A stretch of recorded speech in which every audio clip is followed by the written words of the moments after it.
Isabel. Is it Isabella? Is it Isabel? Isabel. Yeah. Welcome to Big Conversations by Ordinary People podcast. Thank you so much, Kenneth. I got a chance to listen to a lot of your music. That's dope. That's dope. I'm glad. Mostly yesterday when I was preparing for some of this conversation.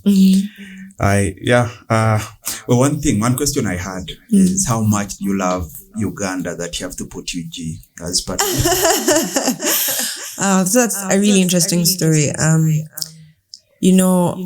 like saying that there's not a big dissection between the artist's journey and the human's journey.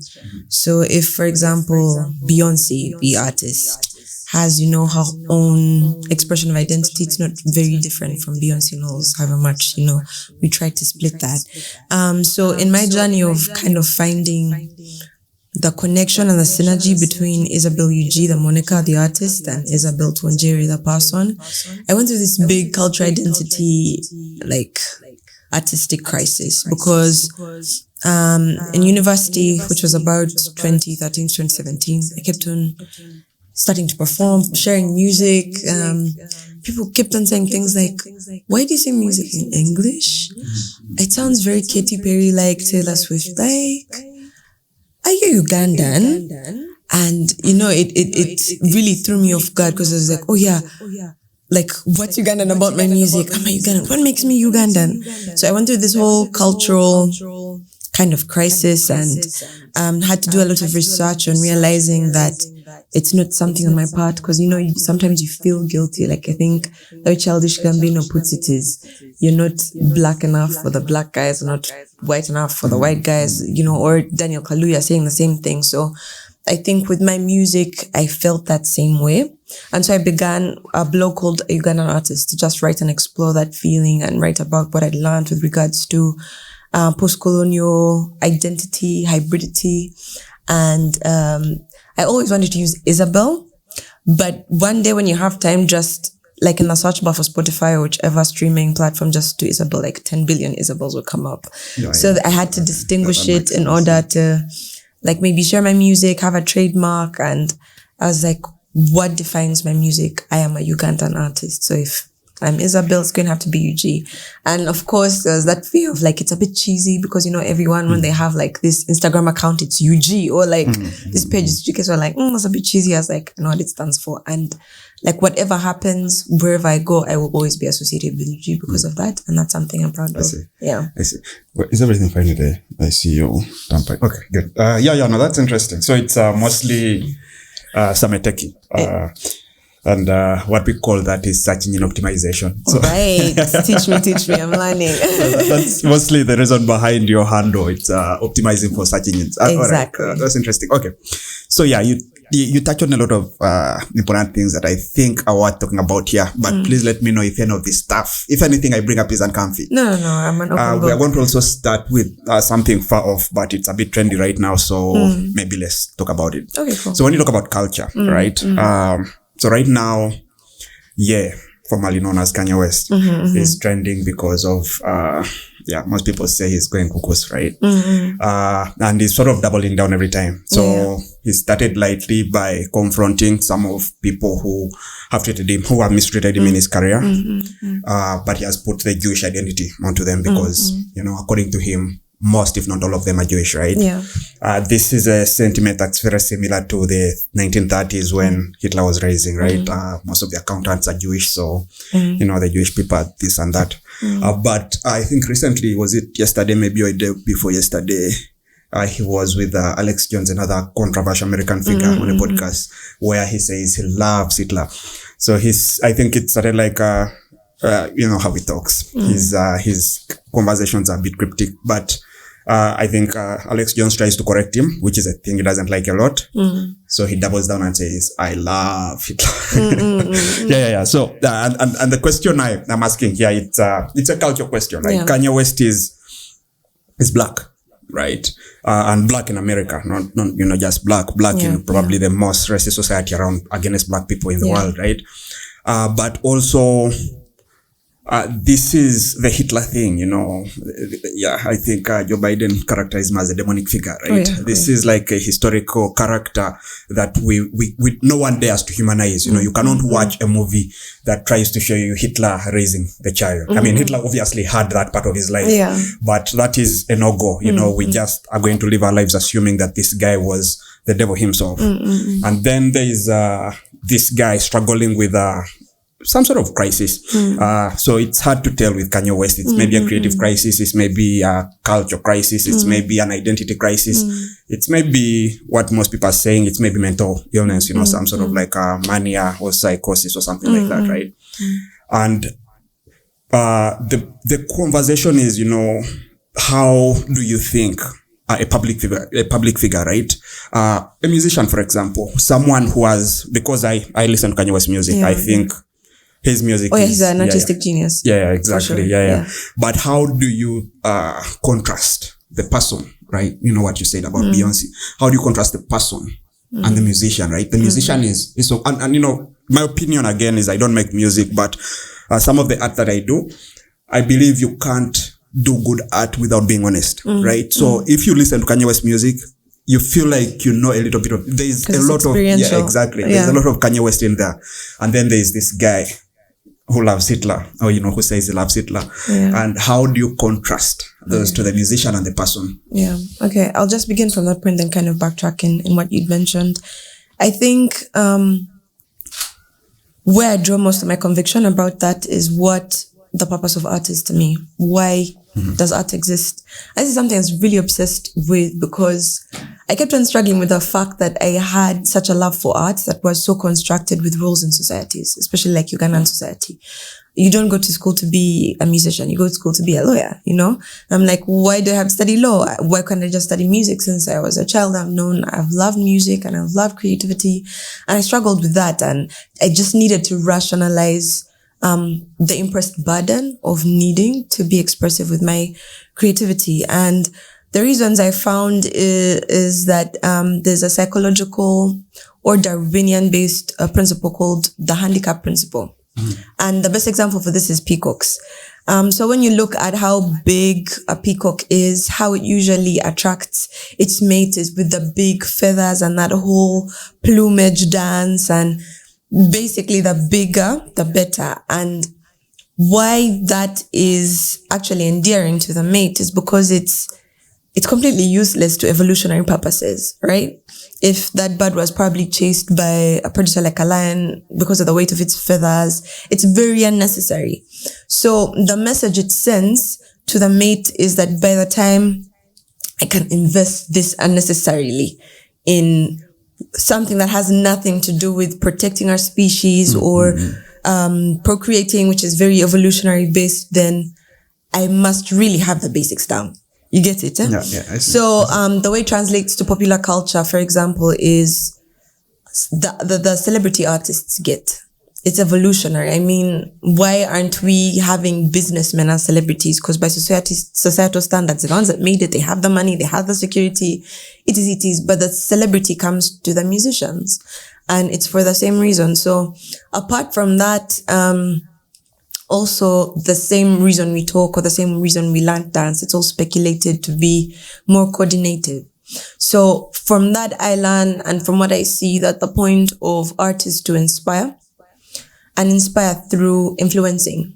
The strongest influences that art invokes are that cognitive influence and the emotive influence. Sometimes you hear a song and you're like, wow, like I feel differently, or I am so intrigued to understand that, thing more. And when it comes to art, therefore, the best art is, as you said, the most authentic art. Now, there's another question that presents, because there's the contradiction between Kanye West, for example, the brand, and Kanye West, the person. Mm-hmm. And there's things that are good for the brand, just like saying what most people believe in, not being similar to Hitler, anti-Semitism, like attaching yourself with narratives like those. And of course, that's obviously detrimental. But still, even before we get to Kanye West, it's something I discuss on my blog, like how do you balance original thinking, which is, I feel, one of the most important roles of an artist with that, pleasing the masses. And there's so many historical examples. I mean, Marvin Gaye is one that comes to mind.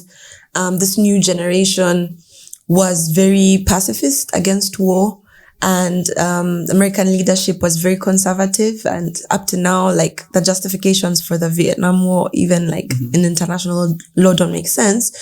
But it's so many of that generation that were going to senselessly die. And so Black music or Black musicians weren't as popular as they were now, or they are now. I mean, in the 60s, towards the 70s, you had Motown, but still was very many group people. Now, at the beginning of that decade, you have Luther Vandross, Stevie Wonder, Marvin Gaye, and people like that coming out. And you see when you're on thin ice as it is, because Motown eventually like collapsed. And they had to start attaching themselves to actual labels with like white performers and stuff. And he's on thin ice. He really needed to perform for the masses and whatever the masses wanted. And that was a lot of love, R&B, kind of music, just to be an entertainer. But Marvin Gaye stands up and he says, yes, I'm an entertainer, but I want to be an artist. I want to talk about what's going on. And he goes to studio and makes this whole album just talking about, brother, what's going on? Like, what are we doing in society? Sending people our age to die without proper justification. Like, what's the point of war in this decade? Do we really still need war to figure things out? And of course, his label is furious, and they're just waiting for the justification of the bad numbers to boot him. But that's Marvin Gaye's legacy. First, chill sexual healing. That's really what he's remembered for. People like Nina Simone, people forget that her career has spanned longer than the 50s and the 60s, and her association with the civil rights movement. Mississippi Goddamn was about the killing of, the children in the school in Mississippi. And those are songs that sunk her career, And maybe when she looks back, because when you see how her story ended, that the end of her career was more detrimental to her, even on a personal effect than releasing, like, for example, with Marvin Gaye. So the question is, should I be an original thinker or should I not? Because as an artist, the only closure you get is by sharing that art. So there's no benefit to intentionally sharing stuff that people won't agree with. So that's the balance. And I think it's a personal thing. Like, I can't choose for Kanye West. I can't decide and say that what you're saying is bad or you shouldn't have said that, because it's his mind. And legally, for me, I think that's the cap, because we are taught in the famous case of Onyango Bo and Andrew Mwenda against the government, when the government took them to court for saying that they were involved in gold smuggling. And Ugandan Tenje just broke down the human right of free speech and gave the example that if we're in a studio or a cinema and someone comes in and shouts, there's a fire, such that there's panic and everyone runs out, his crime will not be that he said, because freedom of speech protects that, right? It's not based on whether you agree with it or not, whether it is right or accurate or not. And if there's any kind of violation of other rights that maybe comes up that's handled in another aspect or cause of action, but not freedom of speech, which is why cancel culture doesn't make sense, because it's killing original thought. I mean, even when Hitler came up, his opinions were really unpopular. Really unpopular. And I think that's something people forget. I think they think his unpopularity started with invading Poland and, the Nazi camps. But his political career began as like 6 years earlier than, World War II. And he was very consistent with his agenda. And he was voted chancellor. It's not like he just took power. He convinced people. The same way Trump convinces people with the way he kind of tends towards white supremacy, not categorically, but how he alludes to, which is why those kinds of people probably surround themselves with him. So I think even with just how dark those times were, something they got going is they rejected someone's opinion on its merits, not just. And because it doesn't make sense to me. Like you talked about, college dropout. Like, how do you tell me that just because he has said something about Jews, which could even be explicitly wrong, it completely negates and cancels all his music, or R. Kelly, he's committed a crime, but he was still a musician. Let's cancel music based on the message it's putting out. Was he talking about pedophilia? Was he, no, but even I Believe I Can Fly was cancelled. You know what I mean? So that, I think, just really attacks creativity. And I think it's something we're going to see even on a more drastic level, to come in a few years, because like the Balenciaga scandal, like they are going under. They've been cancelled. They've lost a lot of support. They're having to offload that liability on the creative directors they hired just because they involved kids. Now, was that right? No. On a face, I really believe it wasn't right to portray kids in that sense. Sexualizing kids has always been an issue. But the effect needs to be checked, because then how will creatives truly say what they feel? Art is going to be destroyed because that was the purpose of art. Yeah, no, I wouldn't agree more than that. I think that most of the movies that try to portray medieval culture portray the artist as this degenerate. I think that's not by mistake. It's usually the person who's willing not to conform, and they're becoming that creative.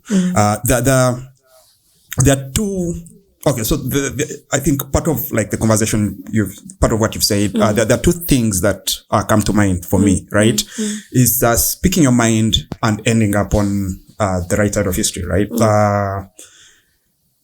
If you know Muhammad Ali, not a musician, right? When Muhammad Ali was imprisoned and, his championships taken away because of his protest against the Vietnam War.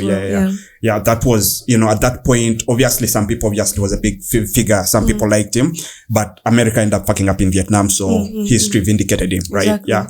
But Kanye West, same thing, when he called out Bush for Katrina, right? Say, Joy doesn't care about black people. In the end, at least systematically, you consider America was, it's starting to just wake up towards paying a lot more attention to like the minority. So then comes the Hitler thing, right? So this is, I don't see, and I may be wrong, right? I don't see future where this is vindicated. And, again, I pay a lot of attention to Kanye West. I enjoy his music. So I think I know what he meant, right? He has moved, with his, love philosophy. Everywhere, sort of like, one of my favorite songs is, Pablo. And, he talks about the cousin who stole his laptop that had his nudes and, in the end he says, but I still love you, right? Like that has been his entire philosophy, right? Love, for me, we can disagree, but in the end it's love. And I mean, I'm not trying to say the Hitler thing. I didn't watch the whole episode. I didn't watch the whole podcast, but that is what I think he implied, that it doesn't matter how bad Hitler is. In the end, love is what matters, right? That's sort of the philosophy. But again, this could be right to him, the person. This could be, say, right, if I try to justify it in so many words like I've tried to. But I don't see history vindicating him on this. No, most definitely. And I agree with you. But I think if there's any form of vindication or empathizing, even to a small extent, in the very least, it's going to be from the exposure of the hypocrisy of American culture. Because most of its principles right now are, don't get me wrong, very good intended. Tolerance. Let's be more open-minded. Let's allow people to have the freedom to express themselves with regards to their identity. etc. That's always been good for the world and for history and for humans. But what I think they're failing to do is handle the backlash, right? Because not every opinion is going to be agreed with, right? And I know right now it's an obvious thing or it's a popular thing. That slavery is wrong, for example. But in the 1860s or when the Civil War happened, if you were to go and be in that time, this is a conversation you'd have. It's like, do you think slavery is wrong? No, I don't think it is. And like now it's like, no, like you can't even say that. But arriving at those very blanket towards black and white kind of ideas, it takes time and evolution. Now, what personally I don't agree with is the ostracization or any condemning of a group of people in a generalized manner. Because I feel that's the essence of what's wrong with racism, for example.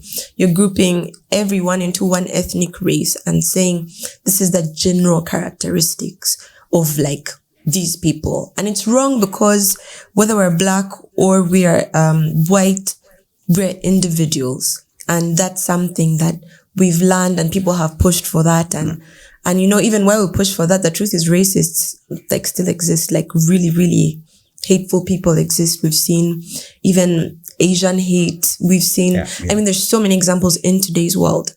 So that's where I disagree with Kanye West. What I disagree with is how America has responded to that. Because right now, there's a lot of panic in the sense that, oh my God, anti-Semitism, that's so like 1930s, like trigger warning, it's so traumatic. They're a country of immigrants. They know these stories through their parents who watch their grandparents go through this. And, you know, this story has been passed down. And even to some extent, Jews are still really openly persecuted, especially in that culture. So you can understand the controversy and the reaction. But I think what has been the best characteristic of humans is the ability to be open-minded. So apply the principle America is trying to teach right now, even to things you don't agree with. Because even before, what's his name? The Prime Minister before Winston Churchill. I've forgotten his name. Chamberlain. Yeah. It's the same basis that he signed the peace treaty with Hitler. And you see, he's condemned a lot for that. But when you go to history and actually read articles on this, how would he have known that this is exactly what Hitler was going to do? Or what did he do against the generic principles of diplomacy at that time? Because it was a good idea to avoid war. I mean, they just had World War. In his position, he probably would have done the same thing. But now he's you know, known as weak because he helped Hitler go away with it. So, yeah. Like, even if, like... There's also a king who absconded. Edward, who abdicated and abdicated very controversially. Yeah. So, I think, yes, we can always disagree with people, but that's an art we are losing. To disagree with people and not need to remove them off Twitter and not need to even be afraid of the propagation of their ideas, you know, because, when we look at how cultures run, all the, like copyright, for example, that completely protects the rights of artists began in that sense. So Gutenberg invents the printing press and everyone has an opportunity to say everything. So if it was a monarchy, they were being abused and just saying, you're not doing well, like you handled this badly. And, you know, monarchies that were never ever questioned had to evolve to take that heat, you know. I love Hamilton for their portrayal of that as well. And it's, you know, Hamilton the musical by Lin-Manuel Miranda, in the sense that Hamilton was a very controversial figure for his time because he said exactly what he needs, such that the basis for his nemesis with Aaron Burr in that story was the fact that Aaron Burr didn't stand for anything. Like, that's literally why Hamilton hated him. And like, when you go to history, if he needed to side with the Republicans to save his skin, he did. If he needed to do this for the Democrats, he did. He was a very loose person, and that made him very unpopular looking back in history even up to now, because the founding fathers were very associated with conviction. Yeah. So, that worries me because, it's not teaching our children. It's not teaching us. We're now too scared of what to say. Like, the safer thing is to just not be on Twitter. You can't say that in books anymore. You can't do that in movies anymore. I mean, House of Dragons had that episode that really portrayed something very accurate for the times regarding childbirth. And, you know, people are just like, that was so sensitive, you didn't consider us. I'm like, okay, but now that's affecting the story they're trying to tell, you know, or Taylor Swift releasing Anti-Hero. And, you know, she's struggling with her own perception of body weight. So she stands on that scale and says fat. And fat people come out and say, that makes us feel bad that you don't want to be like us. And I'll be like, it's going to make us mentally ill. No wonder Kanye West is mentally ill, because there's a dissonance with what you truly believe and your original thinking. Then when you get to the mental health issue, that's also something that's really triggering for me, because I am bipolar and I'm bipolar too. And while the traits of how I suffer from that are very different from what Kanye West is expressing, it just shows a very very hypocritical standpoint with regards to the reality of mental health, right? Because who is preaching the gospel of mental health? American culture. But when they see the exact, like, word for word, if you Google bipolar 1 and manic symptoms and psychotic symptoms, everything that Kanye West is doing is word for word. So the question is, who are the people that are around him? And it's really hard to live with someone who's manic and psychotic, but there's spaces that they can live in a, in a comfortable way.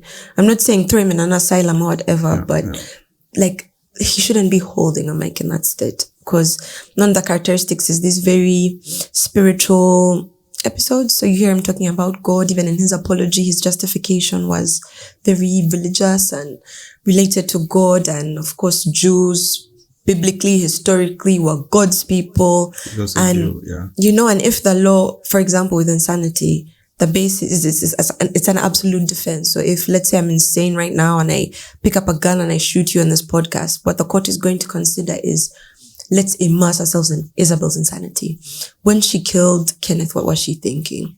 And the case for this was actually the attempted assassination of Winston Churchill. There's a man who came up and wanted to kill him and almost did. And the defense his, team presented was insanity. And the court said, what did he believe in his insanity? And he believed he was saving the world from someone erratic, like Winston Churchill was the bad guy. And because of that, he was acquitted, in the sense that you won't be guilty of murder, but of course you're going to need to get psychiatric help. So if law that old can be willing to immerse itself in someone's insanity, why aren't we doing the same with Kanye West? Why aren't we indulging? Okay, let's actually hear what you think about Jews. To just prove that insanity, to just prove that struggle, to prove that symptom, with his struggle to kind of co-regulate and be rational with regards to beneficial convictions, not popular convictions. I really believe there's also a distinction between that. So it just shows that America is going to really, pay for it, because this is going to take a toll on anyone. Like because the effect of bipolar is usually just because of that struggle, you're pushed to suicide because you can't make sense of the world you're living in anymore. And what's that going to do for, what they claim to stand for? So for me, that's really what I think. It's not really about what he's saying, but how we're reacting to what he's saying. I see. Yeah, so there's also this concept of, I think it's weaponizing memes. So there are two things that I've had a chance to interact a lot with. Maybe actually the best example I can give is Nyege Nyege, right? So interacting with especially white women. So there are two memes that stand out to me, especially that I feel are so weaponized. One is mansplaining, right? This conversation we're having, I couldn't have it with someone unless I've officially invited them to my podcast, right? Yeah. Because usually if they're female, it will seem like I'm over-explaining, right? Which, sometimes maybe it's too much, but it has been mimified so much that people switch off and, they can even let you know that, oh, okay, I feel like you're man. Like you could be talking about cars, right? You're driving with your girlfriend, you're telling her, hey, by the way, she's like, oh, this car sounds weird. Then you're like, oh, by the way, the engine has this and this. Yeah. And whoa. Yeah, that's mansplaining, right? So that's one. And the other one is the Karen meme, right? So especially for white women, you're not allowed to express anger in any way because someone may record and mimify you that way, right? So this, when I was at Nyege Nyege, there was a situation with accommodation, right? The stress and Nyege Nyege. Yeah. So we had to go and hunt for mattresses and fight. And then these guys organizing came with a truck of mattresses and they refused to open it, even if people don't have mattresses, right? So you could see a clear, everyone was frustrated, right? But you could see clearly how, the white women are so calculated about how they are reacting, so they don't end up on someone's videos and Karen. Versus even the white men who are expressing their curiosity. Obviously, us, we don't like me. I don't care about being a meme. So rather, the meme hasn't yet touched my culture enough to affect me. So I could shout at the guy, right? But this extends, right? So right now it's easy to do. It's easy to push a meme. You can just build a community on Reddit and push a meme the way you want it. Or, if you buy enough influencers on Twitter and push a meme. Exactly. But before it used to be people who control culture, if you look at Hollywood, if you look at Hitler, for example, right? If you look at people like me, if you're born significantly after the war, you just have no way of comprehending how a human being like Hitler can exist, right? Yeah. So until you see like Trump coming up, and you see like, obviously there's a lot of stuff you disagree with around Trump, but when you see people saying, oh, this is how Hitler was, you start the rise of art-centered misogynist. You start to think, do I have the right information about Hitler? Or do I just have a meme in my head, right? Is it a current thing? People are angry and they're sort of confusing the ones who are genuinely angry and those ones who are angry for no reason. And that is like the thing that I'm seeing about culture. There's going to be like a lot to fight with weaponizing memes because first of all, it's easy. And if you have like different incentives, if you have political ambitions, for example, it's easy to turn Donald Trump into like a meme so that you can win him in the election, things like that. But also, what you're saying, that cuts the conversation way down. It's hard for people who are easily mimified to express themselves or to get the attention they need the right way to like express their opinions. And that's odd. So it also like, what you're talking about insanity, I've also had a couple of episodes of Mania. So if it's hard to differentiate what you know to be the reality versus the feedback you're getting from the actual world. You're like, okay, this doesn't sound right, but where do I go to like express what I feel is right? Exactly. So that's that's what I think. No, I agree for sure. So we're going to come back to music in Uganda for a bit. Let's just finish this. The other thing is Twitter now, right? So Twitter under new administration, Twitter and Elon Musk, the guy who wants to take us to Mars, and the couple of mistakes he has made. So first, he opens up the verification button for sale, and then they troll him on that. He has opened up Twitter to Kanye West. Now he suspended the account. Obviously has to be suspended. I mean, the Hitler thing, I feel like that was, even for Elon, that was a line that was hard. So like, he has made a few public mistakes. As a techie, obviously, I feel like, this is like a good lesson to see how actual tech leaders can work while making mistakes, because obviously mistakes are human.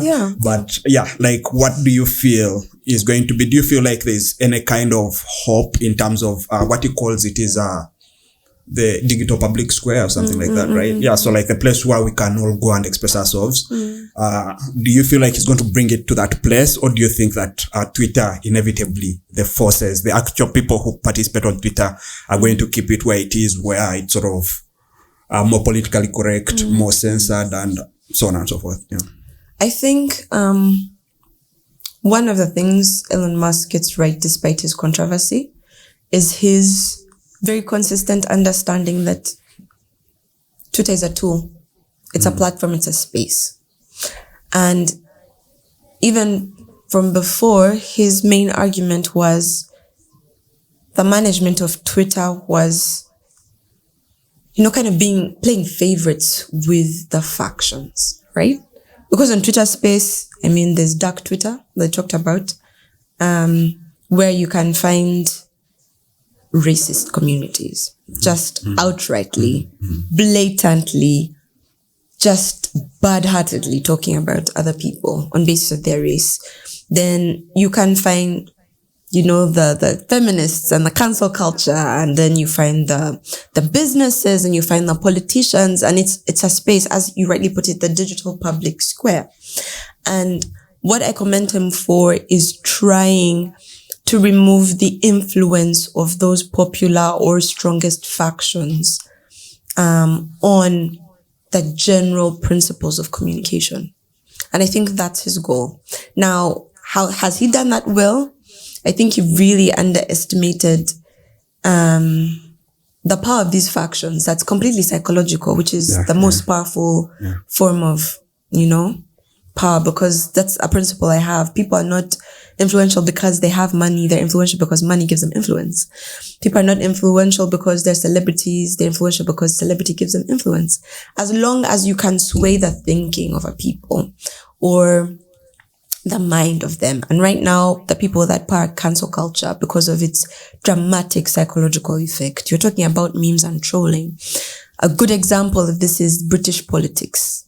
Oh my goodness, to be a British politician, the skin you need to have with regards to memes and trolling is a thick one.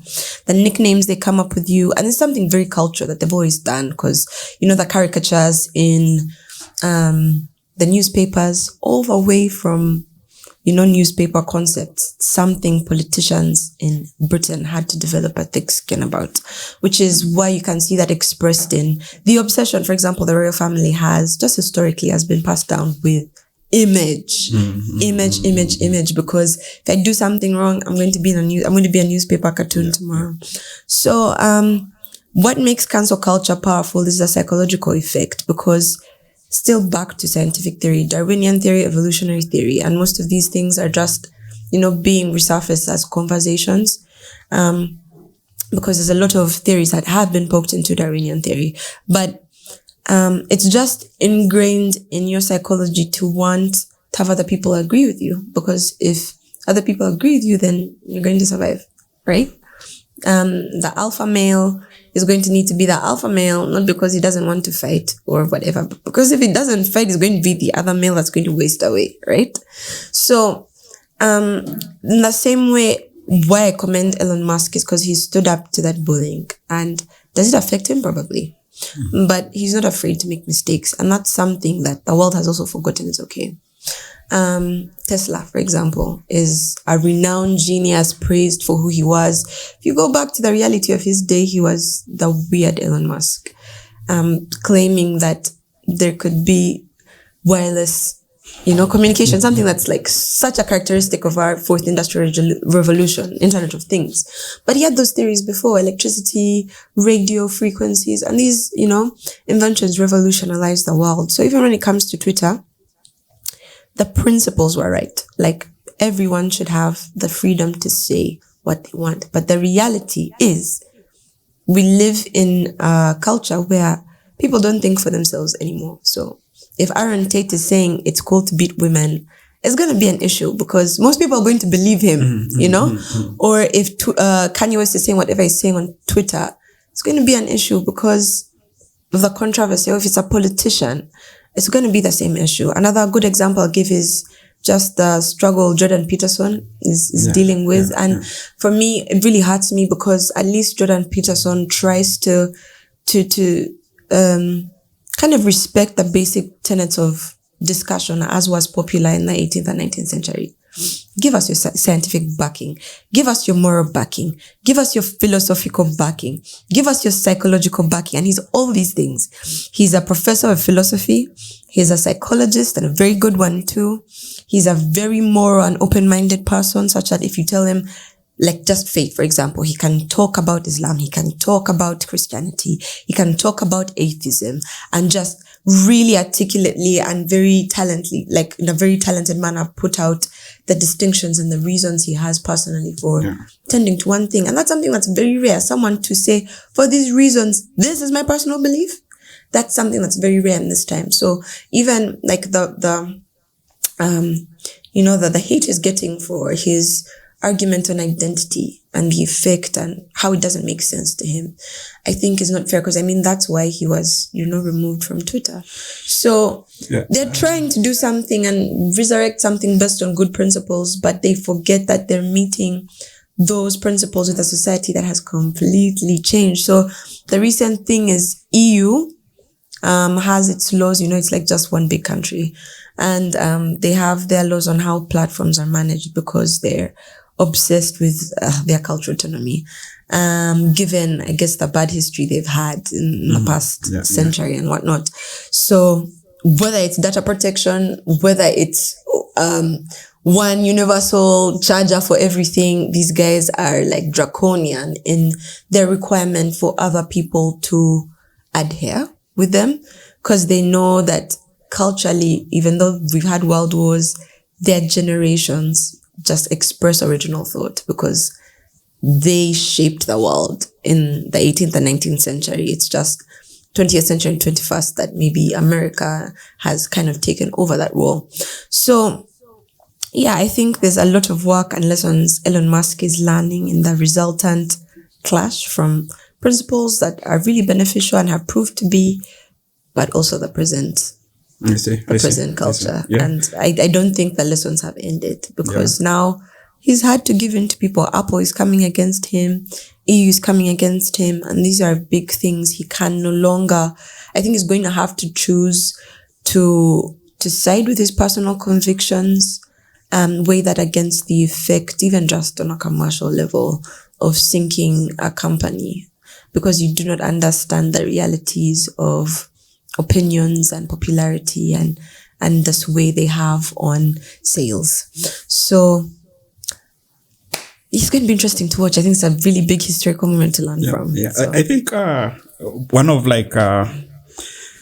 I haven't done a lot of episodes recently for this podcast. And part of the reason is I've been trying to make sense of kind of what initially I thought I wanted this to be and what inevitably it has to be in order for it to have the traction, right? So if we want the kind of views that sort of make this actually financially viable or even interesting in a way, we have to entertain some of the ideas that we crossed off on a list when we're starting, when we were like, no money, we have to keep this free. We have to make sure we have like conversations we want. We are not going to just like popular conversations, stuff like that. And then now we are getting feedback back. Some of the conversations we have that are more pop, where we bring like say an influencer and talk about influencing. That is what most people are interested in. People are like, bring her back or bring him back, blah blah blah.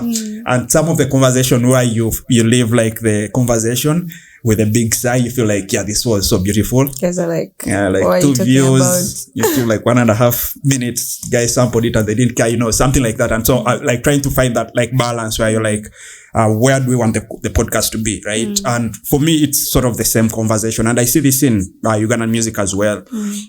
It's sort of the same conversation is, as an artist, how brave do you have to be, right? Okay, I don't obviously financially depend on this, but how brave do you have to be to ignore the environment, and sort of express yourself and be, what's the thing in Genesis? Create the world in your own image, right? Exactly. How brave you have to be to do that. And that has always been like, for me, usually when I notice something like that in a musician, in any kind of music, I try to pay more attention, right? When I listen to a song and it seems like this one is probably targeting the crowd, it has nothing about him. If someone else sang it, it will still be the same song.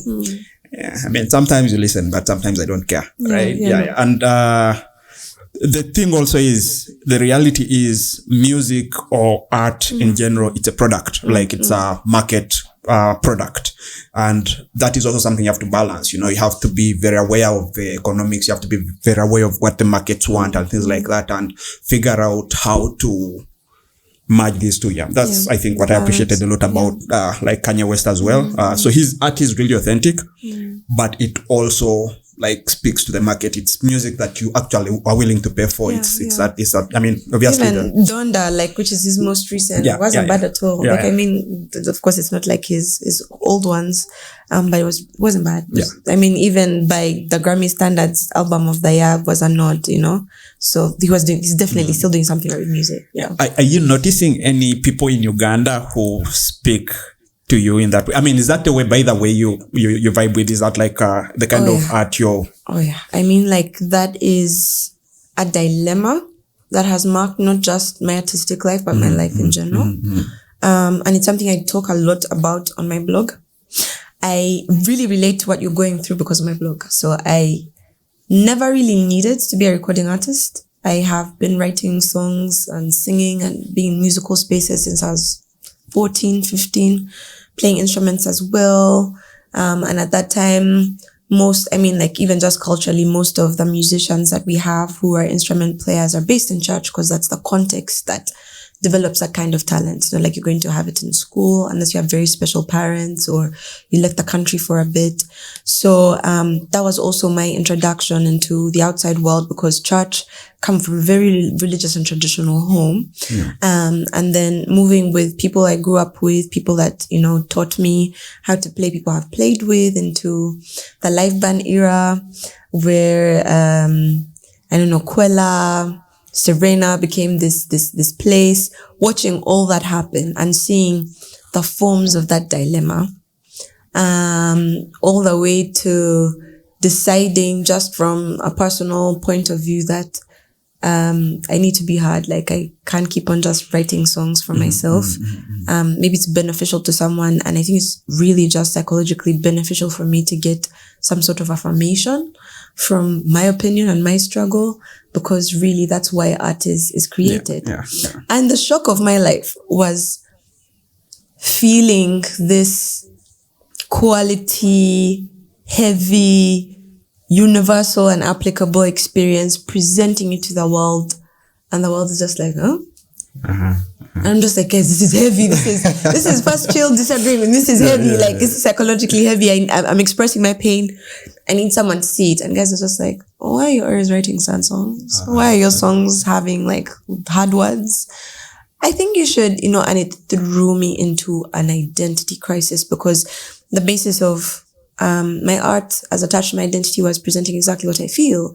And the artists that I had learned from, whether it was reading books, Charles Dickens, they just were popular because they said what they feel. So like, I'm thinking that to say exactly what you feel is even niche, right? It's going to make you more popular. Not in Uganda, right? So, I did the blogging for a while, because I am really more of a writer than I am anything. Even in music, songwriting is what brought me to presenting music, and it's such an important aspect. But the views were not there, And I'm just like, okay, I'll write for myself. And just have that catharsis of, oh yeah, this is a nice hypothesis. This is something interesting to think about. Let's marry these ideas and come with this beautiful conclusion. And I'm used to the fact that no one's going to just be with that. But then, stuff like this catches up with you, and whether it's the people I looked up to that were 20 years older than me, now failing to find place in society with identity as musicians, because no one gives a shit about live bands anymore. And that's what they've done for the past 25, 15 years. I have something to say.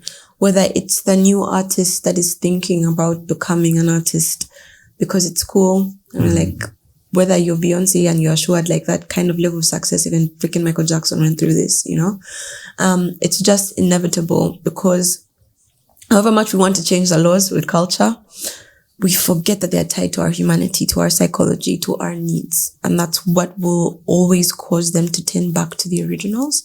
And there's an actual study of that, which is dialectics, the proposition that culture, history, we swing to an extreme like this, then we string back to this extreme like this, and then we land and then maybe swing back up to here. So it's just like the whole, if you stretch 1,000 years out historically, you're going to see humanity just trying to find that middle ground. Yeah.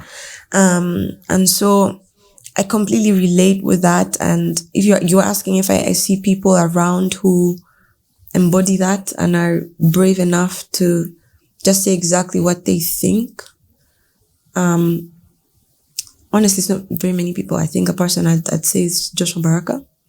Mainly because I've had personal conversations to understand his vision. And I think it's just not coincidental, but at the same time, not very intentional that the music he's making is popular. Yeah. And I think that's something that affirms the benefit of original thought, just like his success in Aya.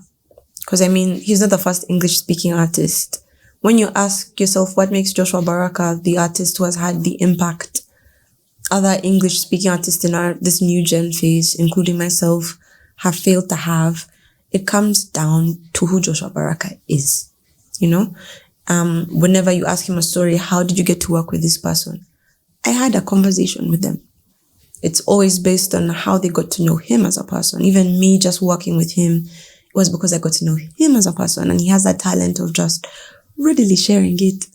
I know on the podcast with Marky, he mentioned the first time I met him was at my wedding.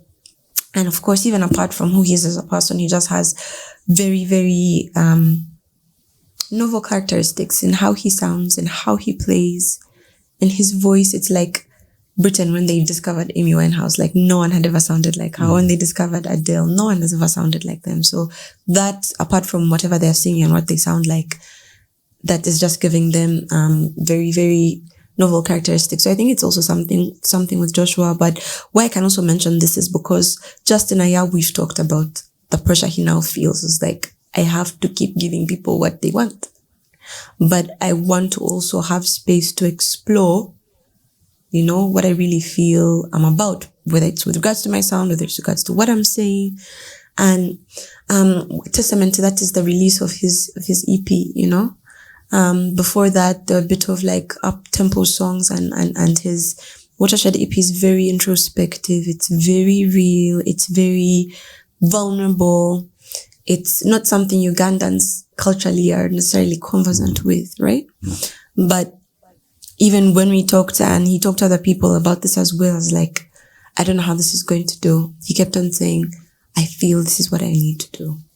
And that was security enough for him. And that's why I stand up for people like him, because he's the example for, let's say, the children to come. Like, which Ugandan artist can I look to? Joshua Baraka. Yeah. He had a fun time in his experience with standing for what he believed in and it being received. But he also understands that its reception is not the basis for whatever it is. And I think for whatever creative, that's the big lesson you need to learn, because I really struggled to a point where it became useless to be an artist. Whether it's writing a blog or writing a song, because no one was going to understand what I'm saying, let alone us delving into the metrics of successful art. You know, you're talking about views. It's very, like, the success or the resonance of the message you put out is very much tied to the metrics. And it's something I write about a lot because it's important to be weary of that. I went down this spiral of just comparison. I'm just like, on my Instagram page, I have content, like, it's nice. Like, in my opinion, it's even better than that person's, but yeah. They're the ones with 1,000 views and the millions of followers.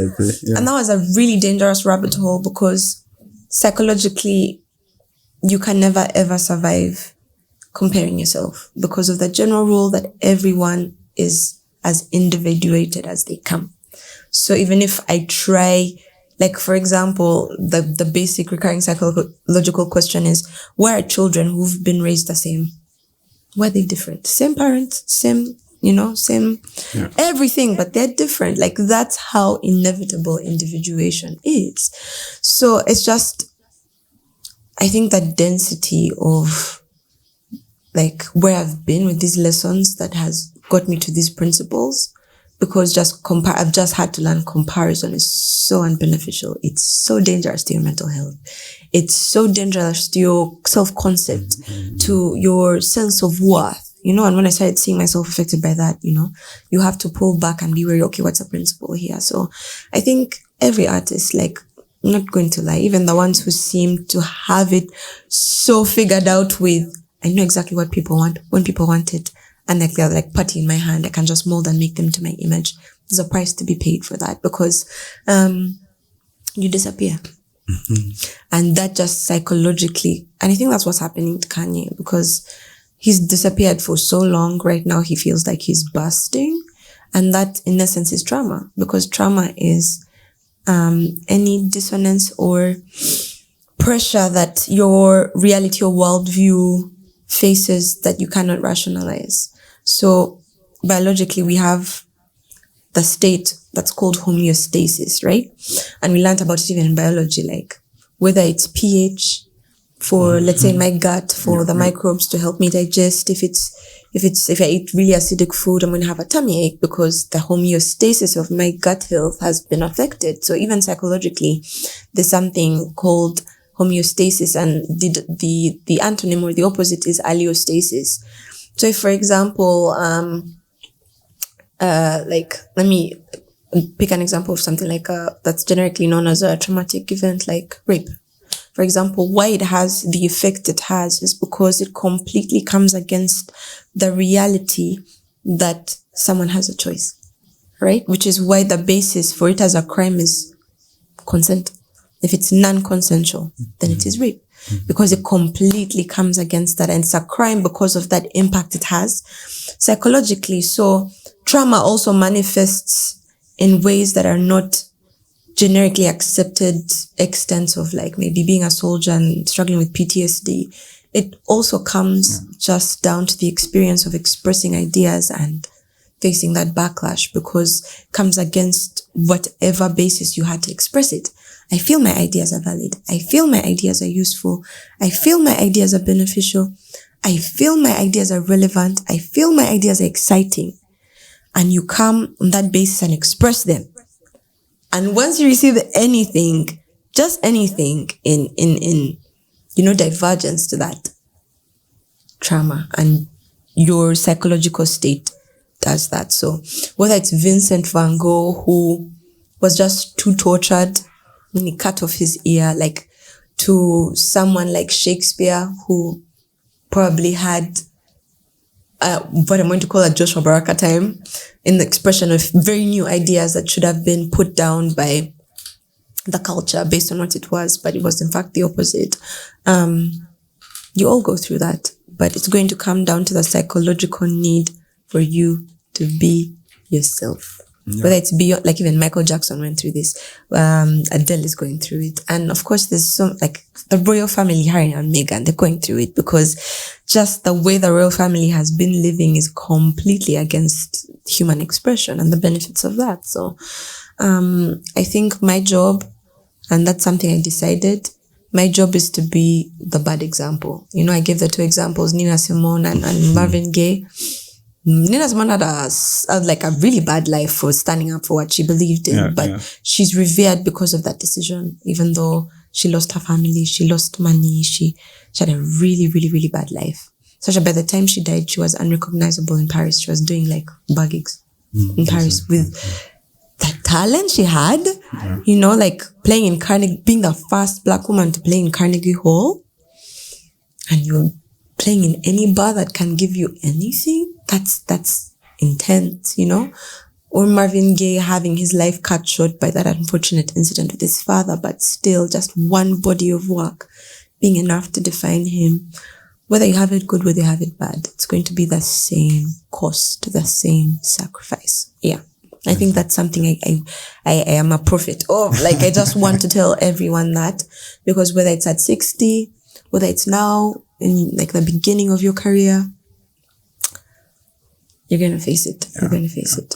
Yeah. One of my theories is that just some people who are lucky to live in the right time that vibes with, if you remember, Cafero, it was his time. Oh yeah. Yeah. Radio. It was his time. He couldn't do anything wrong, right? Those two guys just couldn't do anything wrong. They. And also I feel like for them, so yeah, obviously there's a price to pay, as you said, but it was, I think, I don't understand Drake, so I can't comment, but I feel like maybe that's what, I understood 50 Cent a little bit more when it was his time, but I feel like that there is a moment where you're so in sync with society, you know, you've had this thing to say on your mind, and society is now ready to listen, and you're alive to actually tell them, right? So that's, I think that's what Cafelo's music is about. Exactly. When, you know, a lot of, even his personal music, it's music that you listen to and feel like, wow, this is exactly everlastingly relevant. So that's what I've always thought it. When I'm thinking about how art, like what we do here, for example, and how that's going to define us. Are we just waiting for our time? Are we not expressing ourselves right and things like that? Yeah. So to that, that's a very important question, because it's something I've had to ask myself. So now it's evidently not my time, and that's something I'm not afraid of admitting. Because it's evident, you know, if it was my time, things would be different, right? People would maybe view my music more, listen to my music more. But the question then became, if it's not my time, should I shut up? You know, that is something I try to do and would like to do to have a lot of peace of mind. But just when it comes to who I am, I'm not the kind of person to see something, know something, and keep quiet about it. And that's the blessing of art for me, because I have manifold ways of expressing that. There's so many examples of people that lived in a time that was not ready to receive them. Yeah. And their time came even after they had died. And now for me, those are my heroes. Yeah. A big example of that is Emily Brontë.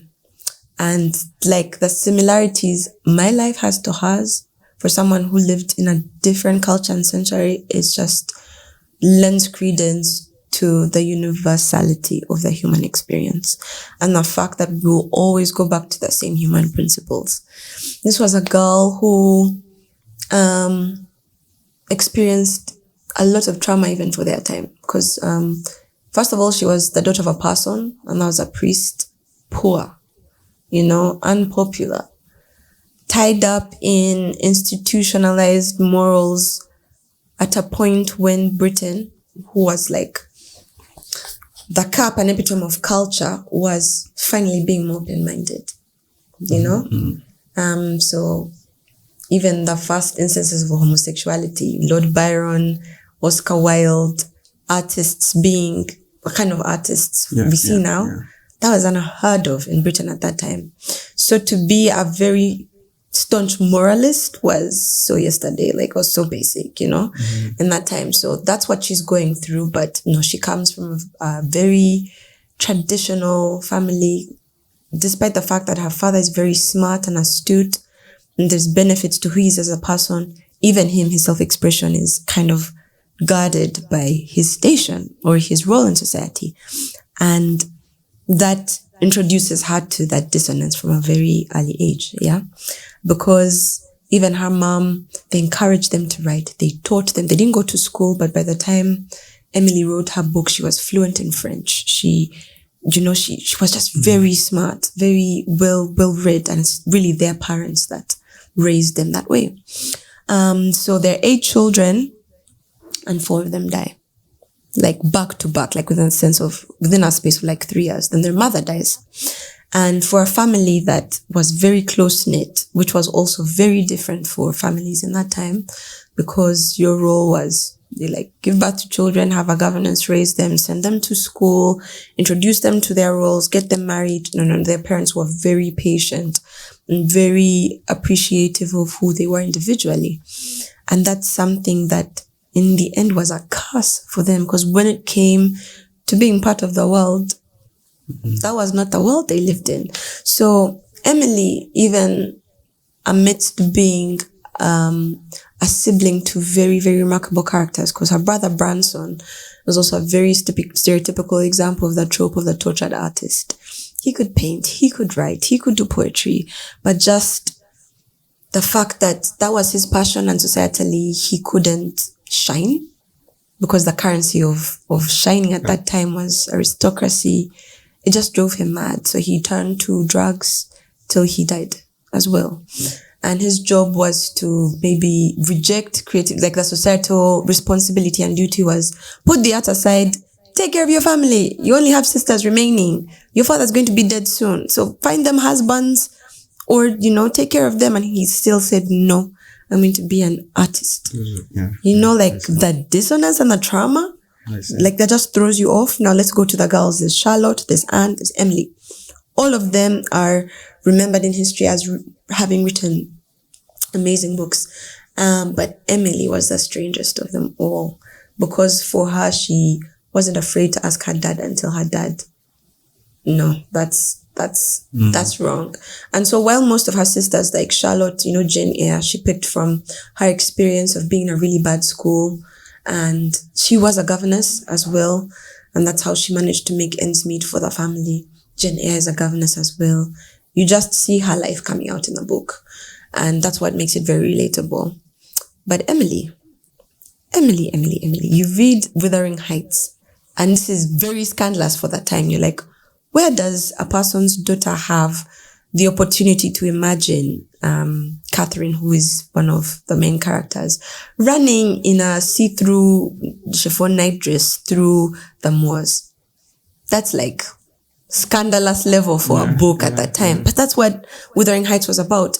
And even when she knew that it wouldn't be accepted, she wasn't scared to put it under her name. The only time she put it under another name, Ellis Bell, which is really standing for EB, Emily Brontë, was to get it published in the first place. After it became, she got a deal to sell a few copies, she put it in her name. Oh, just imagine the hell her father was going through, or her family was going through, but they had to make those very unpopular decisions. That family had a horrible life.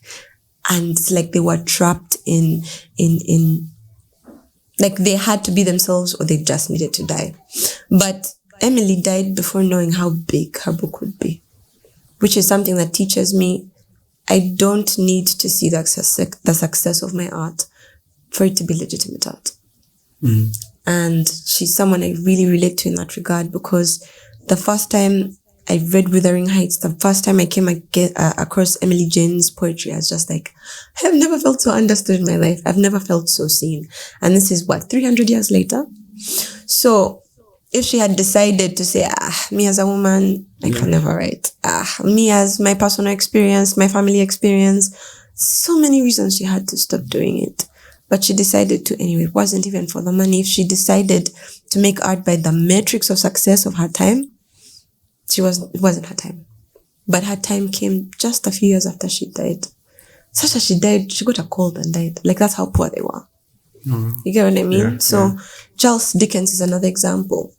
Social commentary was very uncommon in Britain with regards to class stratification, because it was something so encoded in British culture up to now. That's why the definition of their political system is the Labour Party, Umuntu wa Wansi, and the Conservatives.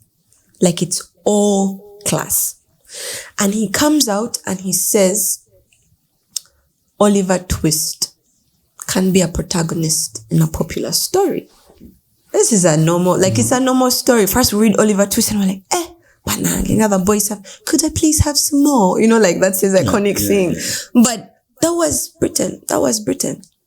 And he wrote and wrote, David Copperfield. All his books were with that theme until people got shame. Like, he revealed how it did not make sense in just according to principles of humanity for a child like Oliver Twist to live the way he was. And that's why charity became very popular after. If you look at what the royal family does right now, it's the influence of writers like Charles Dickens. And lastly, Jane Austen. Just popularizing. I think she's one of the most iconic feminist characters. Now, she broke down the class stratification trap with love, because all her characters are poor women marrying rich men, or rich men, being poor, being rejected because they're poor, becoming rich, and then getting the girl, all her stories are that. And that was her life. And that's why I keep on saying, as I began, that you can never separate the artist from, you write what you know. I see. Yeah, so she also came from a well-off family. It was just her and her sister, Candace, I think that was her name. Cassandra, sorry. And she just could not bullshit herself into marrying someone because he had money. She was just like, I'm self-aware to know that my choice to live with someone for the rest of my life should have nothing to do with the money he's offering me, but who he is as a person. So that's where she gets this justification to write all her books, because Elizabeth Bennet is the opinionated, smart girl who doesn't care that Darcy owns all of Derbyshire. And so she says he can have all of Derbyshire and its miserable half, Pride and Prejudice. And that's why those stories live on right now, and they're so exciting. I mean, Bridgerton just rides on the creation of those stories. So just imagine, I'm just giving you 3 examples in one country during one time, one set of 100 years, 1860 and above. If they decided not to write because there was no metric of success in their time to write, such that their time was not then. Jane Austen managed to see it a bit, but she was very in love with love. She could never marry because men would give into that, how can I marry? How am I going to control a woman who writes her own thoughts? And so she never ever married. And it's something that, they pick up from her autobiographies. That was her sacrifice. Everyone has to sacrifice something. Emily Brontë died poor. Maybe if she had seen the success of her book and gotten that money, their lives could have changed. Her sister died in childbirth shortly after. Just tragedy. There's no reason for them to have continued making art, but they made art. And I think that's something that speaks to me so, so much. regarding the choice and the responsibility you have in life, because I had the choice to just do law and climb that ladder, but I kept on asking myself at 50, okay, let's say I'm the freaking Chief Justice of Uganda. How am I going to feel about the fact that I put my creativity aside, just giving to things I didn't honestly believe in? Evidently beneficial. Will I be changing the world as a Chief Justice? Definitely, yeah. But I think this is how I felt called to do this, because if everyone could do this, then maybe, but no one can do it exactly the way I can. Not even on the basis of talent, but just on the fact that I'm an individual. And I have the blessing of my personal experiences to present to people. And that's why people use like, oh my goodness, my first 3 projects are just exploring the realities of the darkness of mental health, And I'm just writing about how it sucks to not want to be alive.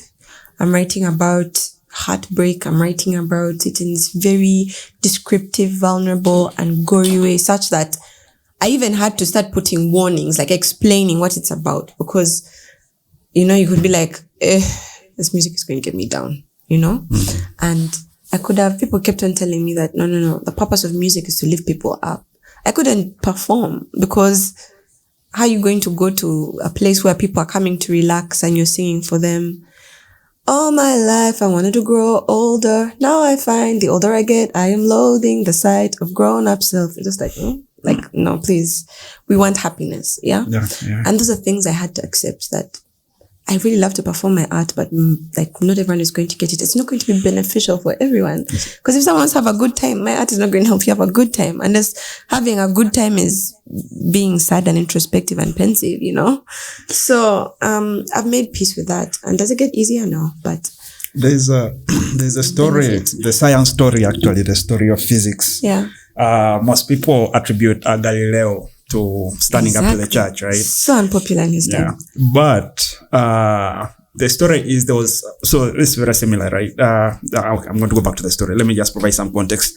He said something with the podcast. On YouTube, we don't have the actual impressive numbers, right?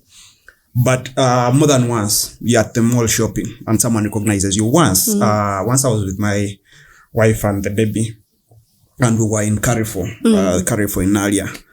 And this guy who recognized me from the podcast cut me off, and he disagreed with me on something that I had since changed my mind on, actually. So I had forgotten that I expressed an opinion like that on the podcast. So he cut me off. He's like, hey, yeah. Say, oh yeah, by the way, you said this. And we ended up talking for 30 minutes. Wow. And it's at that point I realized, actually I agree with you. I figured out after the conversation that I don't. Yeah, but that has happened more than, not the long conversations, but people saying, hey, you're from that podcast. There's an audience, right? It's just, since this is not a pop thing, people don't feel like they have to brand themselves as a fan of Isabel UG, right? Something like that. And this is how this relates to the Sun story. Is before Galileo, there was already a society that was interested in investigating the world that doesn't include a God, right? Sort of the result that brings physics, and what most people, I think, find weird about Newton is that a lot of his work that's not actually physics is magic. He's trying to understand magic. But most that comes from a very long lineage of physicists who could not become mainstream. Because of the influence of the church. Yeah, exactly. Because by the time society was not accepting of an opinion that doesn't put Earth at the center, right? So these guys had a lot of their experiments and a lot of their calculations and a lot of their work, and that's some of the work that influences Galileo. Galileo was just the idiot who came out to say, the church is wrong, right? And for it. But there was a big society, it was actually, there's always the scapegoat, right? So that's Galileo, the Jesus of that time, who comes up to die, and then people are actually, he's actually bringing a lot of this work mainstream, a lot of that, the planet stuff made a lot of sense. Exactly. So a lot of that made a lot of sense to people, but it needed that one person. And it's going to be the same thing, I feel, for the scene here, right? We'll get that guy who cuts over maybe from a pop thing, we get a guy like Kasuku whose entire work of art is it's sort of targeting popular audience to go in depth and be let's actually talk about real stuff. And because he's carrying this audience, then that audience starts to look for things that are similar. And then, in the end, so something with like your music, you know, it's going to get that one popular musician maybe to make one album that's deep. And people are like, oh, I like this. And then Apple will be like, okay, if you like this, then you probably like Isabel. And then you'll be like, oh shit. And then they look back and be like, this one has been making music since then. And I've never done So that's, I think the same feeling I got when I think around 2017, when I first, listened to Kendrick. Then I listened to all his music. I'm like, shit, where have I been? Right? Where have I been? Like that's also maybe the beauty of like the time we're in today is the nature of distribution, right? I can listen to, maybe not so big, but so for example, Cafero's time. Fine, you could buy a tape, but the only time you get to know about Cafero is if you went to a bar and you saw the vibe he creates, right? So that's the only time. Such electric performances. Exactly. But now I have my subscription on Apple Music and I can be bored one day and tell Apple Music to surprise me and they'll play one of your songs randomly. Oh, you know, I'm scrolling through and I find, and I'm like, okay. You know, and then I find the musician who talks to me, right? I find, oh, I know like a musician who sings like you, and I say, recommend to me something similar to this. And then I find the musician who speaks to me like, we also like in a slightly better time where the distribution is a little bit more individualized. That's like one of the beautiful things. And maybe that also blends into social media because one of the conversations I think we actually had yesterday here was how we start creating value for influencers who established, right? People who are big on social media, people who, because besides the podcast, we also have like a production thing, very small production thing. But we wanted to see how do we say find, what's the name of that kid who used to like act on Twitter or rather on TikTok as the teachers. I know. The Abzag. So like if we got that one and give him like a real production, is there we can add value, things like that. And yesterday I was still convinced that maybe we don't have like value for people like that because the technology is in a place where they can produce their own work, where they don't need to partner with any kind of, they can use their phone and sort of tell their story the way they want to tell it. And I'm wondering whether that is also similar. We are just maybe not exploiting it enough, but it's similar to musicians who are not targeting pop, right? Like what we're doing with our podcast, what you're doing with your music. People who are not out there to compete for the charts, but who just sort of want to express themselves. Is there a way like we could think about targeting people who would be interested in that? Like, I don't know. I know. Yeah, no, I completely understand you and I agree with you. But firstly, based on the need, there is a need. Just based on the fact that there's a desire, even that you have. But what I'm going to say about that is I'm going to use real life examples. So let's just use music in Uganda and go back not very far, 2000s, because I think that's when I can confidently say like I was also witnessing that. So we have Chameleon, we have Bebe Cool, Bobby Wine towards the 2010s, and even before then, you have the 2010s where the Rabba Dabba, Radio and Weasel, you know, all those people come up. Then you have Obsessions is somewhere in there. Then Blue 3 is also somewhere in there. Then you have the most recent times towards the 2010s where there's this McKinsey Revolution, the Fig for Makers, Atin Pro and his influence on production. And then you come to maybe like the past 3 years where Joshua Baraka can do a song with APAS or can receive a shout out from someone like Shula Kashunga. You know what I mean? So when you look at all those times, if you decided to group them into epochs, like the highest point of those times, one of the most obvious characteristics I find with those times is the teamwork.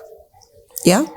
So Chameleon, Bebe Cool, and whoever their ilk were, finally being able to be recognized as one faction, whether they're having beef with each other, whether they're best friends, but we can't say those guys, yeah?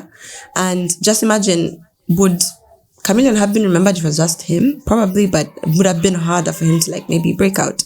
Now, the same thing is happening currently because there's been like, okay, let's say Joshua Baraka, myself, Jesse Muyonjo, Abasa Ramireza,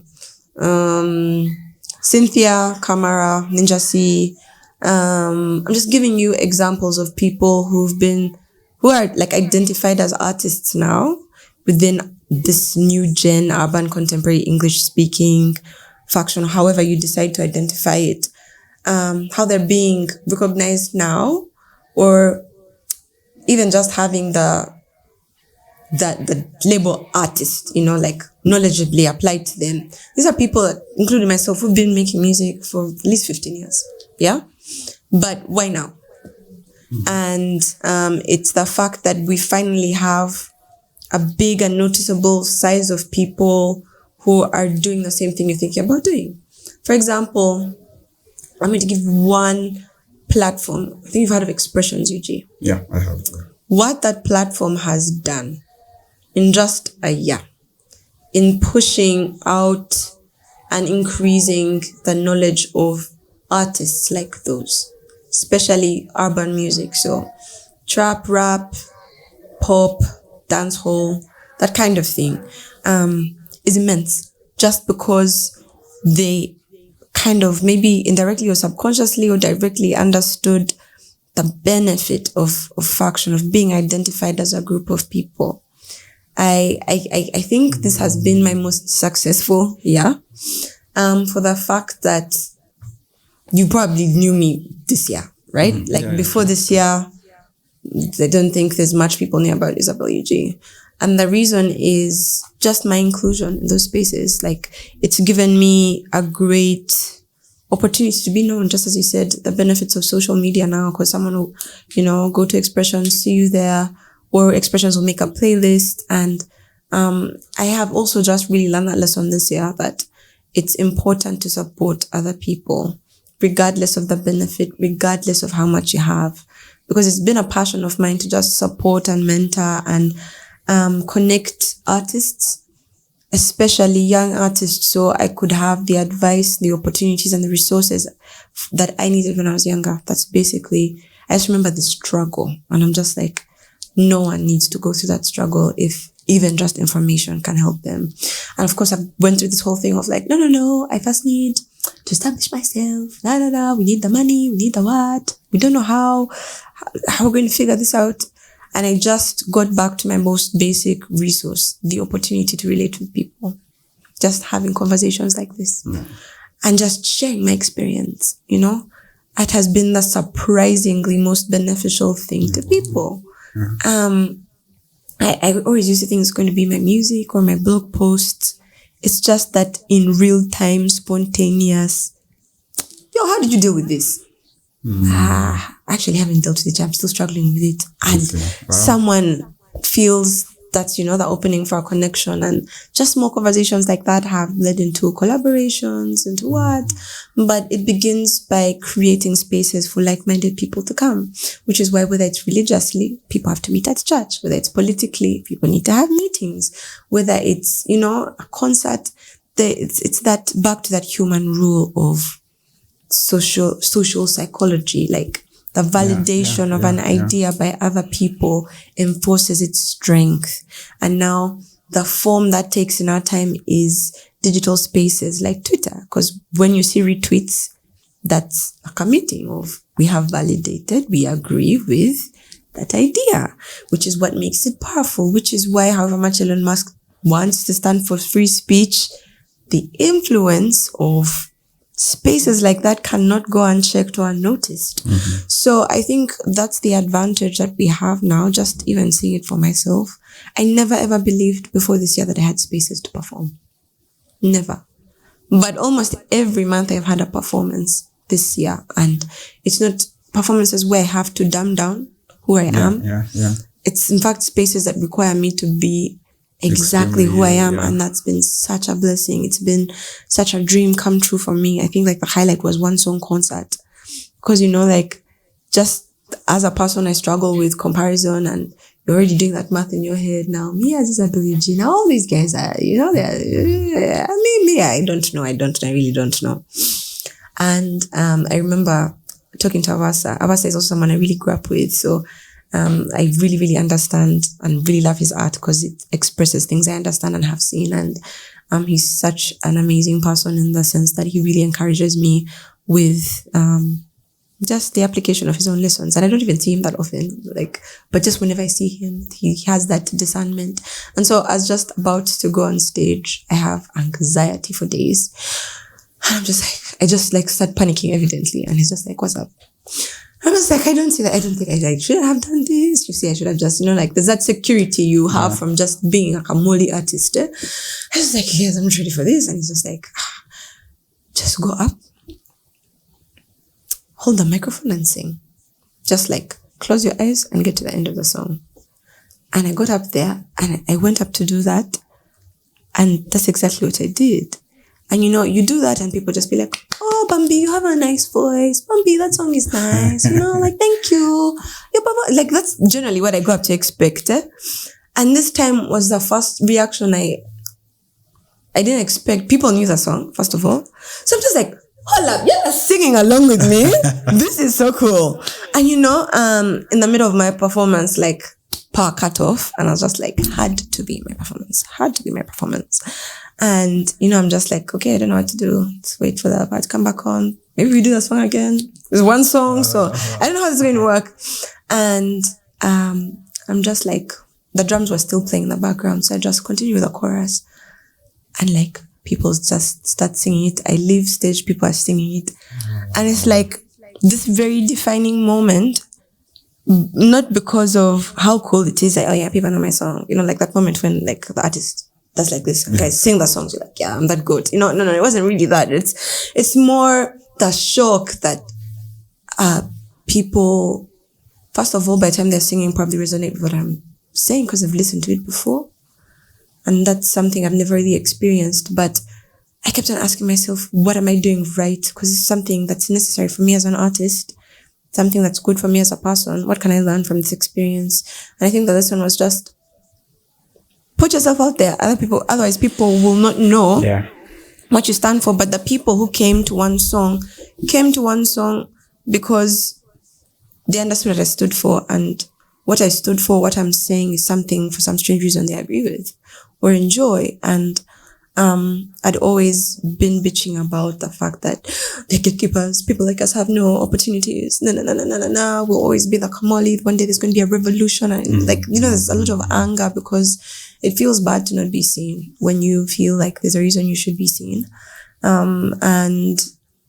That's just a big lesson. So with regards to what you're saying, I think as a production company, don't wait for when everything is in check. You'll be shocked the resources you have. And as I said, my big resource is relations. So every time there's a performance of someone who I feel is in my faction for whatever reason, maybe we're just both English singing Ugandan artists, I'm going to go there because the people that are going to attend his event are probably people who attend my event. You know what I mean? And I need to learn from how they see my ideas, which is the whole purpose of art. I mean, that's why we have museums. Yeah. So you go and see the Mona Lisa. Be like, she's smiling. I think she's sad. And the discussion there is just human expression as perceived by someone. And that's what we forget, that performances, shows like that are types of museums where you go and meet people and discuss the ideas, and that's so, so important to improving the quality and experience of the human life. So I think that's my big lesson. I see. Yeah. So this I actually had planned to talk about, but I think it's appropriate. So in terms of returns, right? Making obviously music in the end, you think about it as me producing a product and expecting something in return. In terms of that, how are you strategizing that way? Yeah, I think beginning with the principle, I'm very averse to the correlation or the reductionistic tendency of portraying art as just a product or just entertainment. Okay. I mean, it can be commercially beneficial, I see what you mean, but there's a lot of disadvantage that comes to reducing it to just a product, because then art, when I reduce it to a product, it's directly correlated as well to how much people are pleased or are incentivized to feed the commercial aspects of that. And that, as we've already discussed, comes against original thought. Because what does not vibe with people is not going to sell. So if I reduce my art to just a product, then it becomes useless if my ideas are not agreed with. And we know that changes like the shifting tide. And I think a great example of that is Taylor Swift.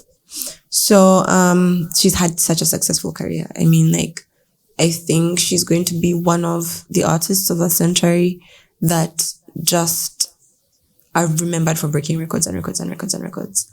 But I think the shock that came to all of us and to her as well was the expectation that most of how America, especially, or the world perceived her would be directly related to her music.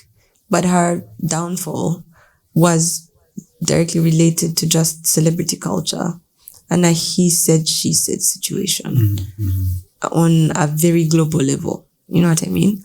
And in my opinion, the album she made right after that, Reputation, is one of her best albums.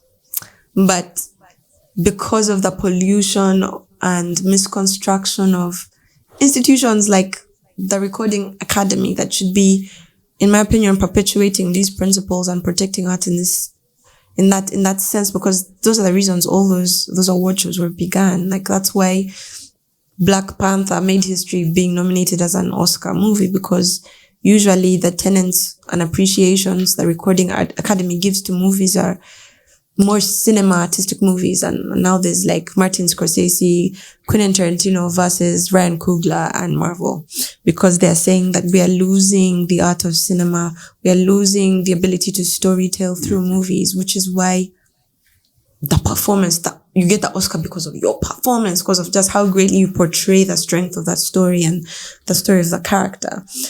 But now that's been something that's happening with the Grammys, because it's completely product related, such that even to be shortlisted or eligible, you have to have some numbers. That's the only justification. So you see the problem? I remember this conversation earlier. I think it was Eminem who said, so previously the Oscars cared, right? So they would bring on music. But also, that's a problem with art. It's very, very subjective, right? Yeah. So the judge, where does the judge get the authority to say your album is better than mine, right? So that's a big thing. And Eminem was saying, I think on one of the podcasts, that, they would invite the pop musician. So Eminem would be nominated and invited to the Oscars. And the point for the Oscars was to get the numbers, right? Because in the end, some weird guy that no one knows ends up getting the award, right? Yeah. And again, obviously, he's not convinced. He's an artist. He thinks his music is as good as anyone else in the world. And he has the justification that, okay, you know what? I feel my music is the best music in the world, but also 1 million other people who bought my album believe that, right? This guy, he knows some technical stuff, right? He got like the technical, the music stuff, the technique, right? But who's listening to that stuff, right? Yeah. So that is like the argument. A balance. Because you see, that's also another problem. Like, let's just go back 50, 60 years ago to the Beatles. Numbers were directly correlated with positive influence, right? People listened to the Beatles because there's something new that they were doing. What proved that? Numbers. But that's not the case anymore, is it? With all these marketing distribution campaigns. That's why I don't understand Drake, to be exactly. honest. So people have this this distrust for popular music, because should I listen to this music because there's something that's actually being said, or just because someone invested a lot of money in making sure it is? Yeah, it gets to so me. Then that's how that becomes a problem, when the basis for nominations is popularity. Because if an album is popular because I had money, I could push it, directly cancels any arguments for merit. So I think something that I have done is just do everything to make that connection lose power for my art. I'm going to give an example. So I've had such a fun time performing this year, but I feel the line for entertainer and artist is getting blurry for me, in the sense that I was at the patio on 17th November. I'm going to be at the patio on 4th November. I'm going to do 4th December, yeah. And it's I'm probably going to sing the exact same songs I sang. You know what I mean? So what is the purpose of my performance at that point? It is largely entertainment based, right? Which is not bad. But at the same time, I have to protect myself from the danger of becoming an entertainer solely. You know what I mean? Because it's also very possible that next month I'm going to be invited for something and I'm going to say, I have this. Then the next month I'm going to have something else. If I'm just going at the rate I've gone this year, my persona is going to be more entertainment based. And this is something that's inevitable because anything that humans make is multifaceted. Beyonce, if I asked, is she an entertainer or an artist or performer? So entertainer / performer. She's more entertainer / performer, right? If I asked you, is Adele more artist or more performance oriented? Most likely you're going to say artist because she doesn't even perform that much. She's just started her Las Vegas residency. If I bring up someone like Michael Jackson on the other hand, you could say it's probably both because his music was very, very like literally experiential. Like Billie Jean is a good example. It's just reiterating what was going on in his life with regards to, the accusations that tabloids had between his relationship and Billie Jean. But he was also like the one who made the moonwalk popular. You get what I mean? So there's a danger that creatives generally just have to be aware of with regards to the danger of being perceived as mostly one thing for the reason that culture has a lot of influence and sway with their perception of you right now. So if, for example, I go and I make like 5 upbeat collaborations, and I released an album at the beginning of 2024 and it's completely different from those things. I have set a pattern of expressing myself this way. I feel that an artist, a creative, has to be very wary of just how quickly the box forms and the cages, are created. So my intention, for example, next year is to perform this, just to balance that. That's my own way of balancing that. So that the next time I perform, the interest is basically on what I want to be perceived as a communicator. So you're going to come to my next show probably because you haven't heard me sing in a while. You want to listen to the expression of my new songs that I've put out at that time. And that's just my value. Someone else will have a completely different ethos and be like, if I need to be at a concert every day, I'm going to be there because the whole aim for my art is completely commercial, which is why I have no problem singing what the people want. So should I say that person is a sellout or they have their whole ethos wrong? That's a personal thing, just like anti-Semitism is personal, but I can have my, opinion about that. So for me, I think all I have to justify is my reasons for becoming an artist, just my deep desire and excitement with communicating with people. I talk a lot. I can talk a whole day because I love communicating. I love learning from people. And that's just why I'm an artist. So I'm really wary of it also becoming financial. Because for all these gigs I've done, there's been some sort of remuneration. That feels great to have because the most reliable money, I guess, source of revenue for artists is performances. And I've never really experienced that a lot till this year.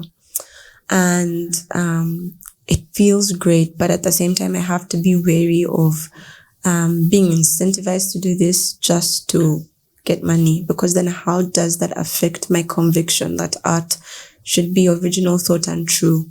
Because if then I have another gig and they say, Isabel, we've heard of you. You should come to maybe Coachella. But we need you to do more of these songs. Or could you make an album? That was like, what decision would I make? Because that's just not what's important to me. So, I think how I balance that out is doing things like that.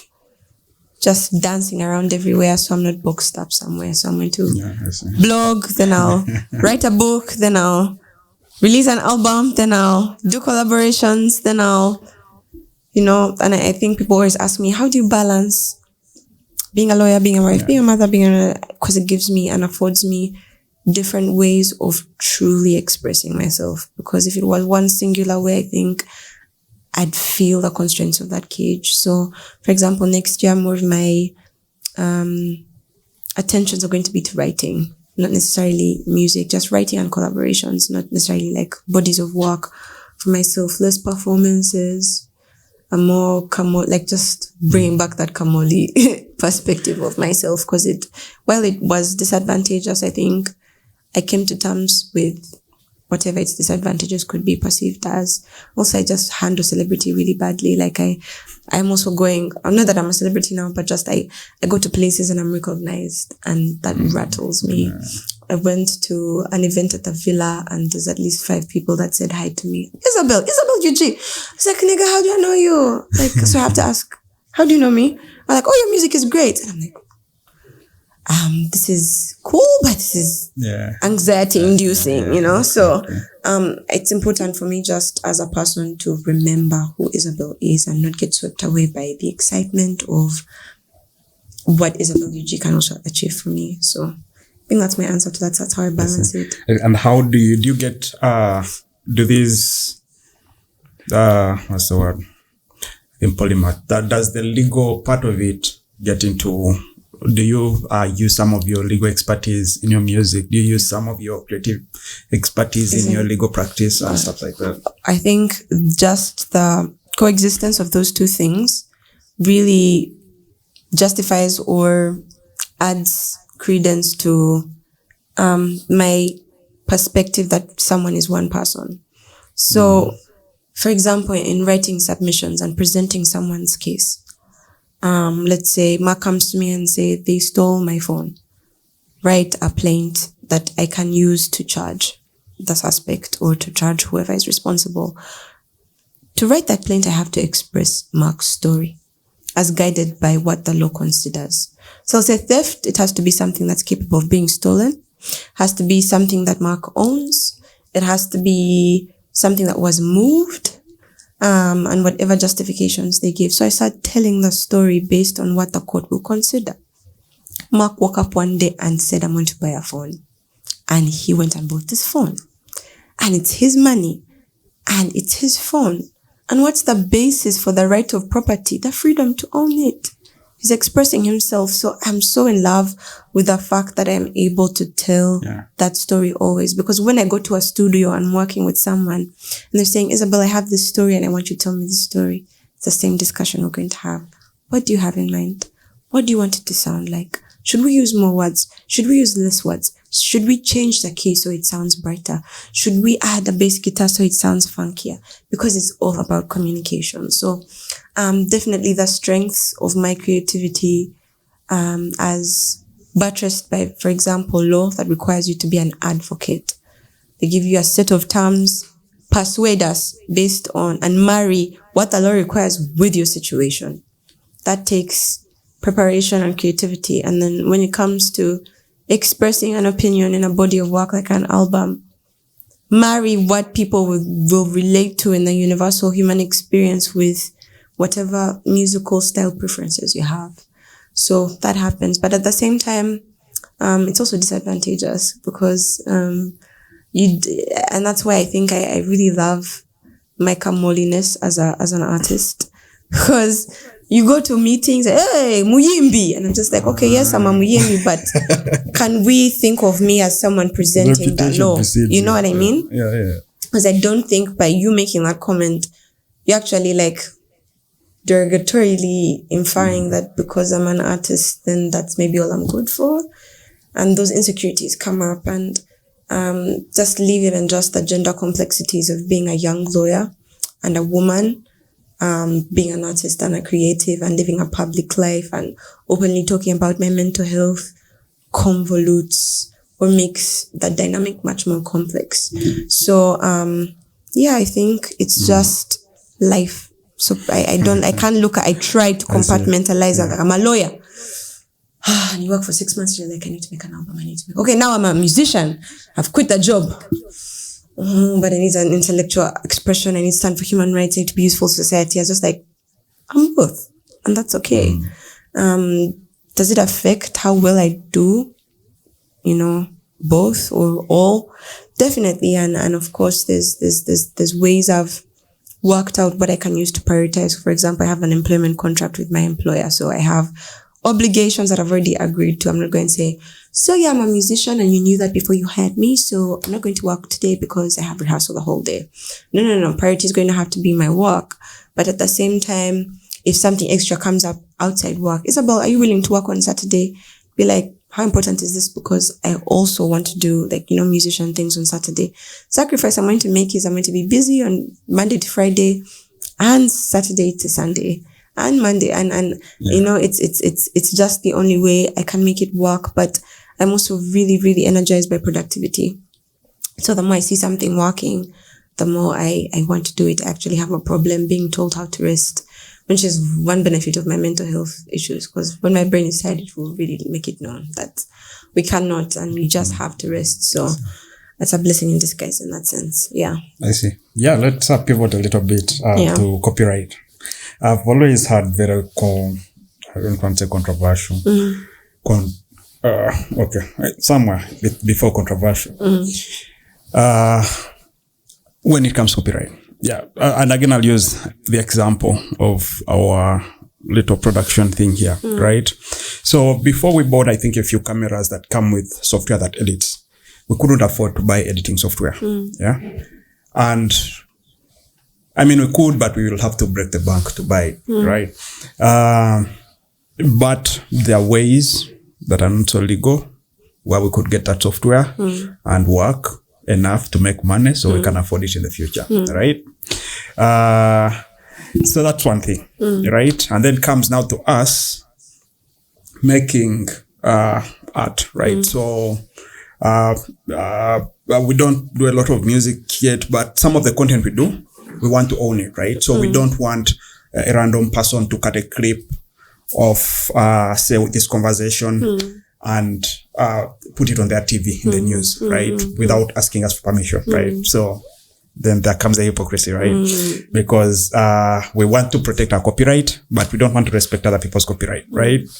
And recently I was watching that Spotify thing on Netflix. Yeah. The playlist. Yeah, the playlist. And sort of how, again, obviously slightly fictionalized, I think, but how Spotify solves the Pirate Bay solution for music by providing the music for free and trying to sell other things, trying to sell something else to the people.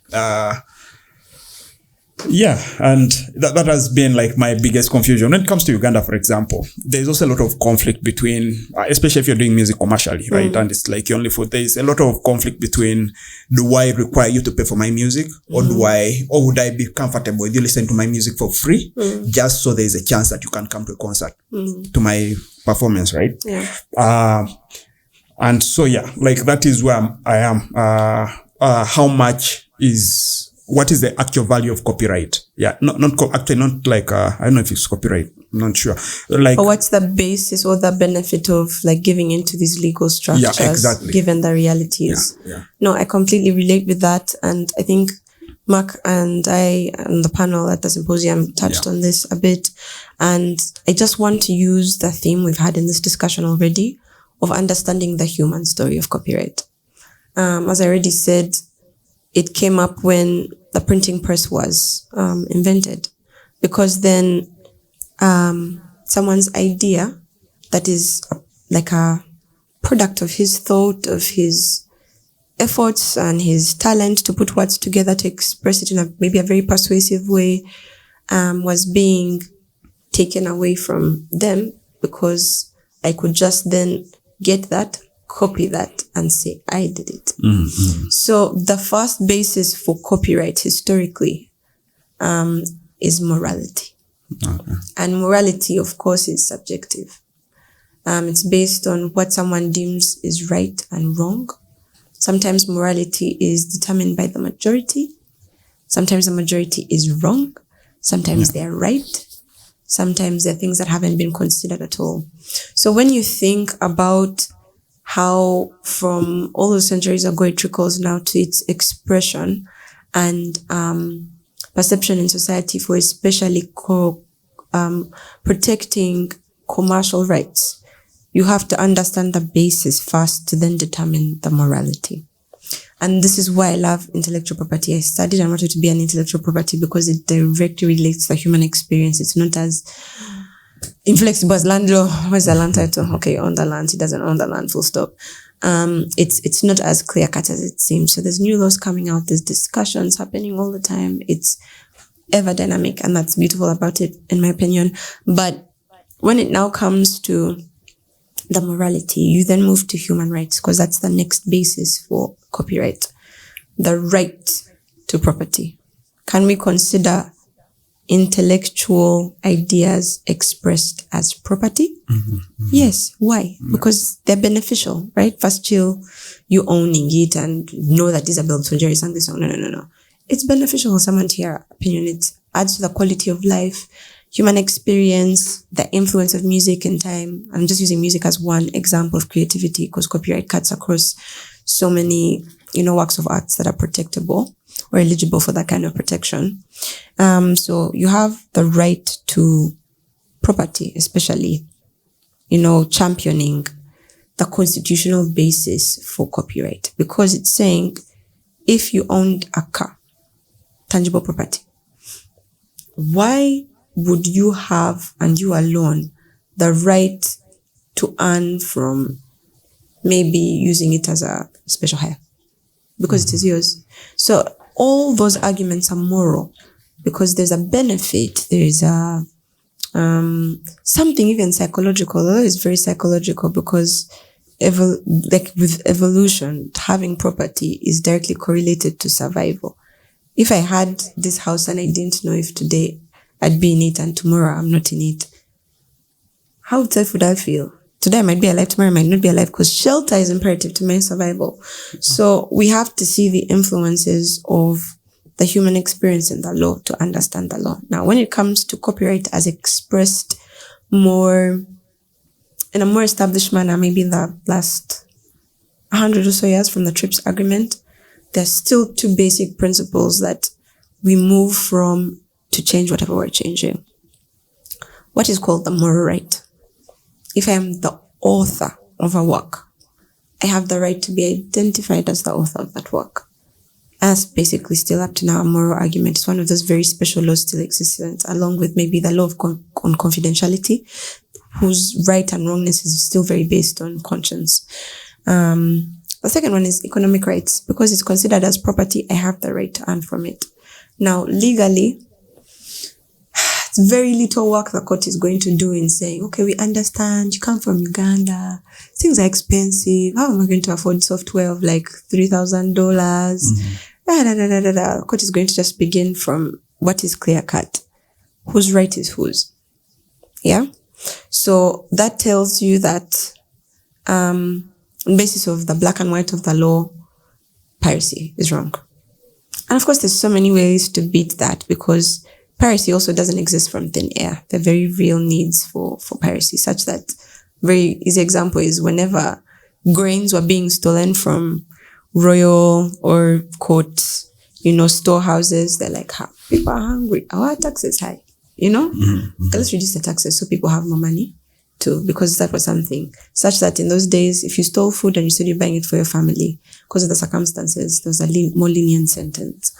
So it's the same thing we have to do in these times. What's the reason that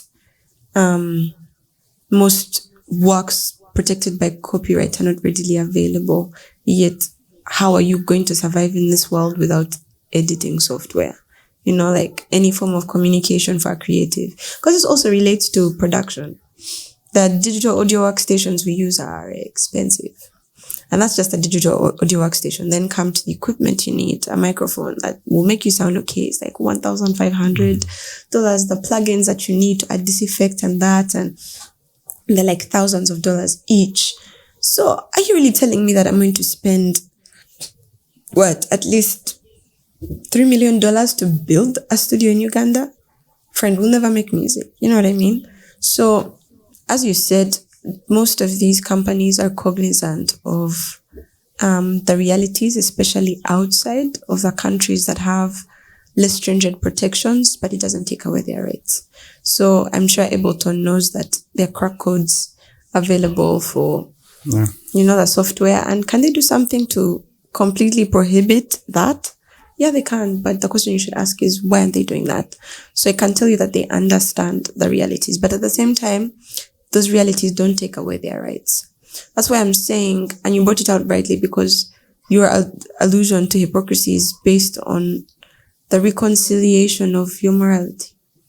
So, for example, I try to listen to music on streaming platforms because I know somehow they're paying the artist. People ask me, send me your album, send me an MP3. Be like, no, that does not help me because I'm not plugged into the system. And I think for me, that's the most stringent thing. But you could also use the example of just how intense theft is. Yeah? You could also say, man, I need to steal this phone because I need school fees. Completely understandable in this economy. But why is it like a felony? We get 7 years for stealing a phone. You know? It's because the law has to protect the right to property. The more it becomes relaxed, there's also effects on that. So you could therefore say that it's so readily acceptable that if I say Mobi, we chase him, we get him, good, straight away. Yeah? Why can we then start conditioning ourselves to regarding intellectual property as property? Because I used to, study intellectual property, go to talks and say, yeah, intellectual property is property. But then I go home and I'm buying movies from fans video. And I know that is wrong on so many copyright levels. There's sorry for cutting you short. It's okay. So there is a clear line for me, at least, when it comes to something that's non-fungible, right? If you steal my phone, I no longer have it, right? If you steal a movie I made, I still have a copy, right? So in a sense, if a TV takes one of our podcasts and publishes it without our consent, right? In a sense, we are just jealous that they're going to be able to get value out of a fungible copy of our item that we don't have, that we wouldn't actually have made. With the same thing with say Adobe Premiere Pro, right? If we steal Adobe Premiere Pro and Adobe came for us, their argument is we are going to make value from work they did that if we hadn't stolen that Adobe Premiere Pro, that value would never have been created. Yeah. And that's it. But then I think the question I can ask in turn is, why is value important to people? Like, what impresses that characteristic of value by nature? So just imagine Adobe is not as strict as it should be in dealing with copyright issues, because in China, in Asia, Africa, which are the continents really responsible for a lot of this, people are doing whatever they want with their stuff. How then do they get the money to keep on doing what they want to do? You get what I mean? Because in the end, it's not feasible. You can't give out freebies for everyone. So if it's not just the right, because Spotify knows that musicians have the right to ask for money, but they've made a better arrangement that still protects that value and even encourages them to keep on making music. Because if you can listen to music for free, and on DistroKid I'm getting my 1 cent per listen, per stream, per what, ultimately, where am I putting my music up on streaming? The value is exposure and distribution, which is how Napster began, but just brought this great idea. So maybe they did have hired a better technical, legal team. Yeah. But essentially, Spotify springboarded off those in a very short time, because you just have to keep value intact. Another example I'm going to use is the Game of Thrones HBO. So statistics came out that their show was the most pirated one. And of course, that has implications on value commercially, but even reputationally. Because if anyone can watch whatever they want from HBO, how do they get the money to keep on doing what they're doing? And how do they pay the people who, do what they're doing? How do they continue to garner, space niche in their market as presenting quality content when it's reduced by reduced value? But the guy said, no, I'm getting my value in a different way.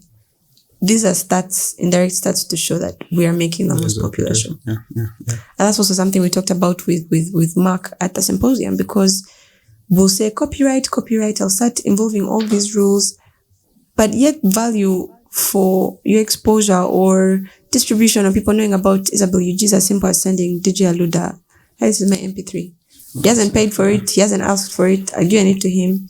He's playing it in every bar for free. But in 2 weeks, everyone is going to know that song. What is going to be the translational value for that?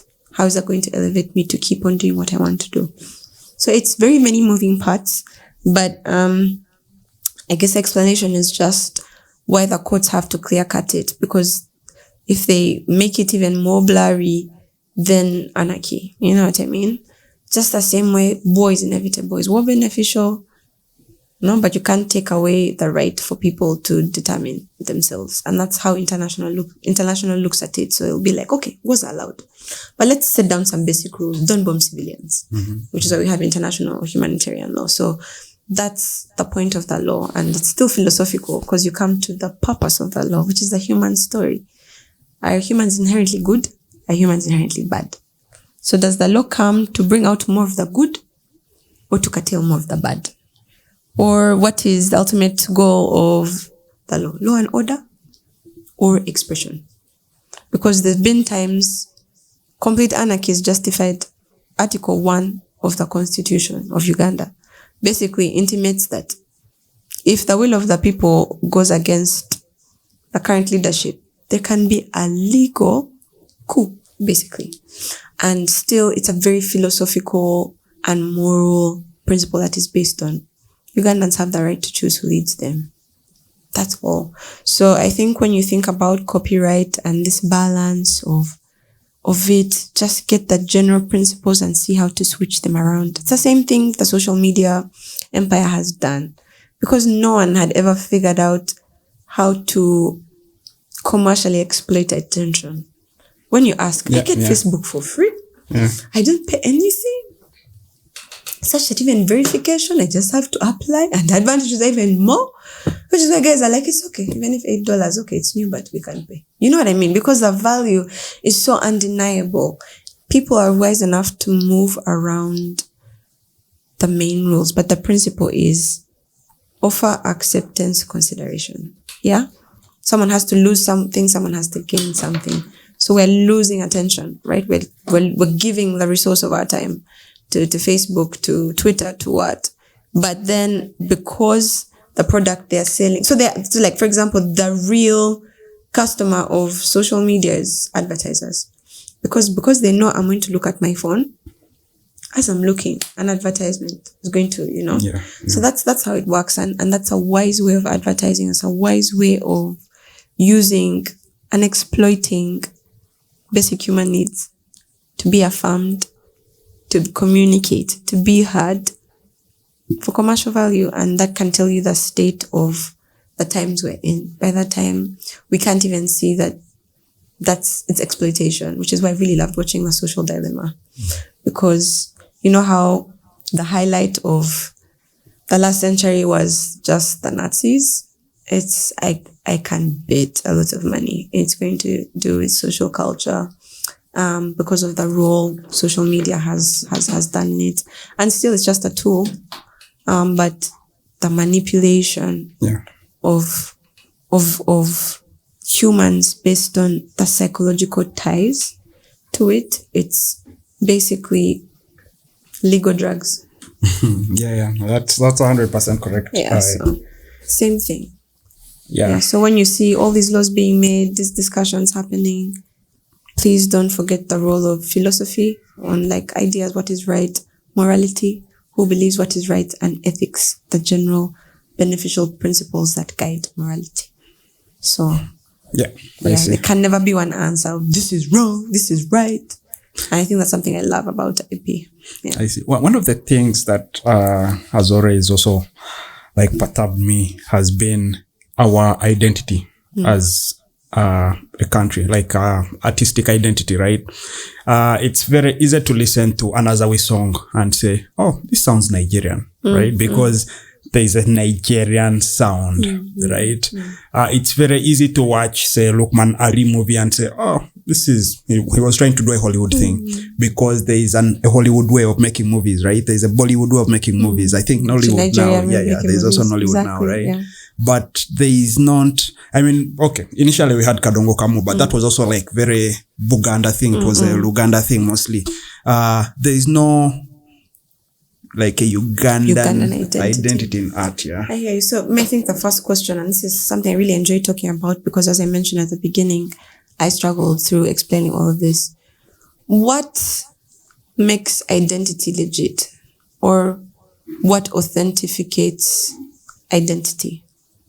I think it's not just its originality, but the various ways of describing originality. Let me give you an example. English is a language expressed by a culture that today is highly associated with Britain. But English is not original in a strictest sense because Britain didn't just exist. There were the Vikings from the Scandinavian countries. There were the Saxons. There were the remnants of the Germanic states from Rome. And even the Germanic states that existed at that time did not exist in like this very original purity. There was the influence of Greek because the Romans were influenced by the Greek. So this story begins, you can take it all the way to the Tower of Babel if you want to know what I'm saying. Yeah. So when English comes, and we know in the last 300 years colonization happens, they start spreading English. English arrives in Nigeria, for example. English arrives in South America and then takes on its own form of expression. In, for example, Nigerians pidgin. You hear them and you're like, you guys are speaking English. You're sure you're speaking English. And they're speaking English. It's their version of English. So the question then is this original? You know what I mean? Mm-hmm. Is this their true identity? What determines that? Originality, yes. But how does originality exist? And I think I found peace from finding so many examples of a broadened definition of originality. I think the basis for originality with regards to identity is just essence.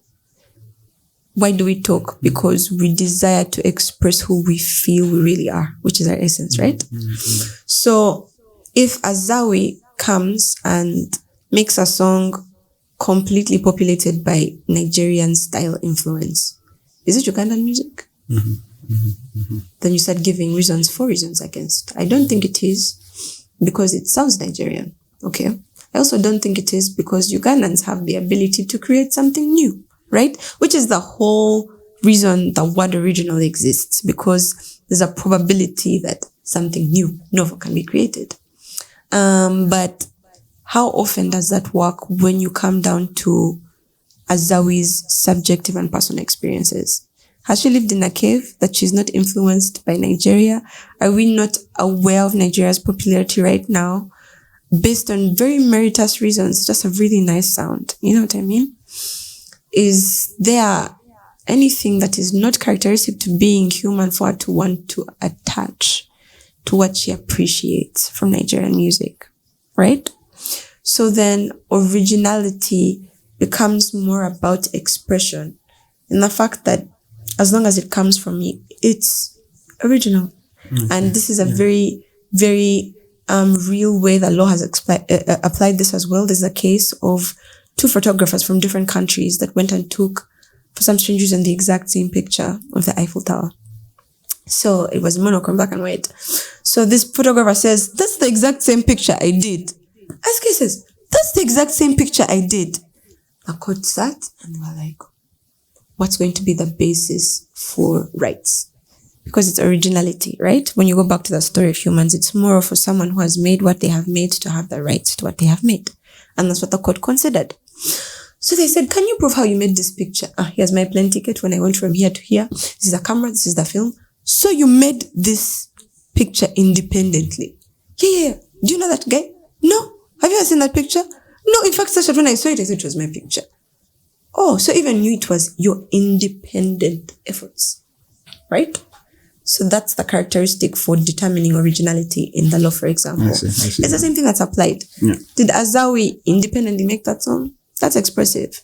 But at the same time, does Uganda as a culture have the ability and the opportunity to express themselves more distinctly? Yes. Why should they even want to do that in the first place? we're having this discussion as well with Mark during the symposium, in the sense that people really, really underestimate the influence of culture in just world history and life events. And the example the best example is America. What it has achieved in literally not even 100 years yet, because their success began, they're very, very, very evident, and like peak success began in 1940s after the World War, right? And everyone knew that Americans were just philosophers on steroids, because their history is they were religious fanatics that were too persecuted in America. I mean, in Europe. Europe is tired of the religious upheaval that has existed so many years. They're just like, let's move on somewhere else. So they go. And of course, their basic foundations is really what made them a people. We need freedom of expression. Everybody has the right to believe what they need to believe.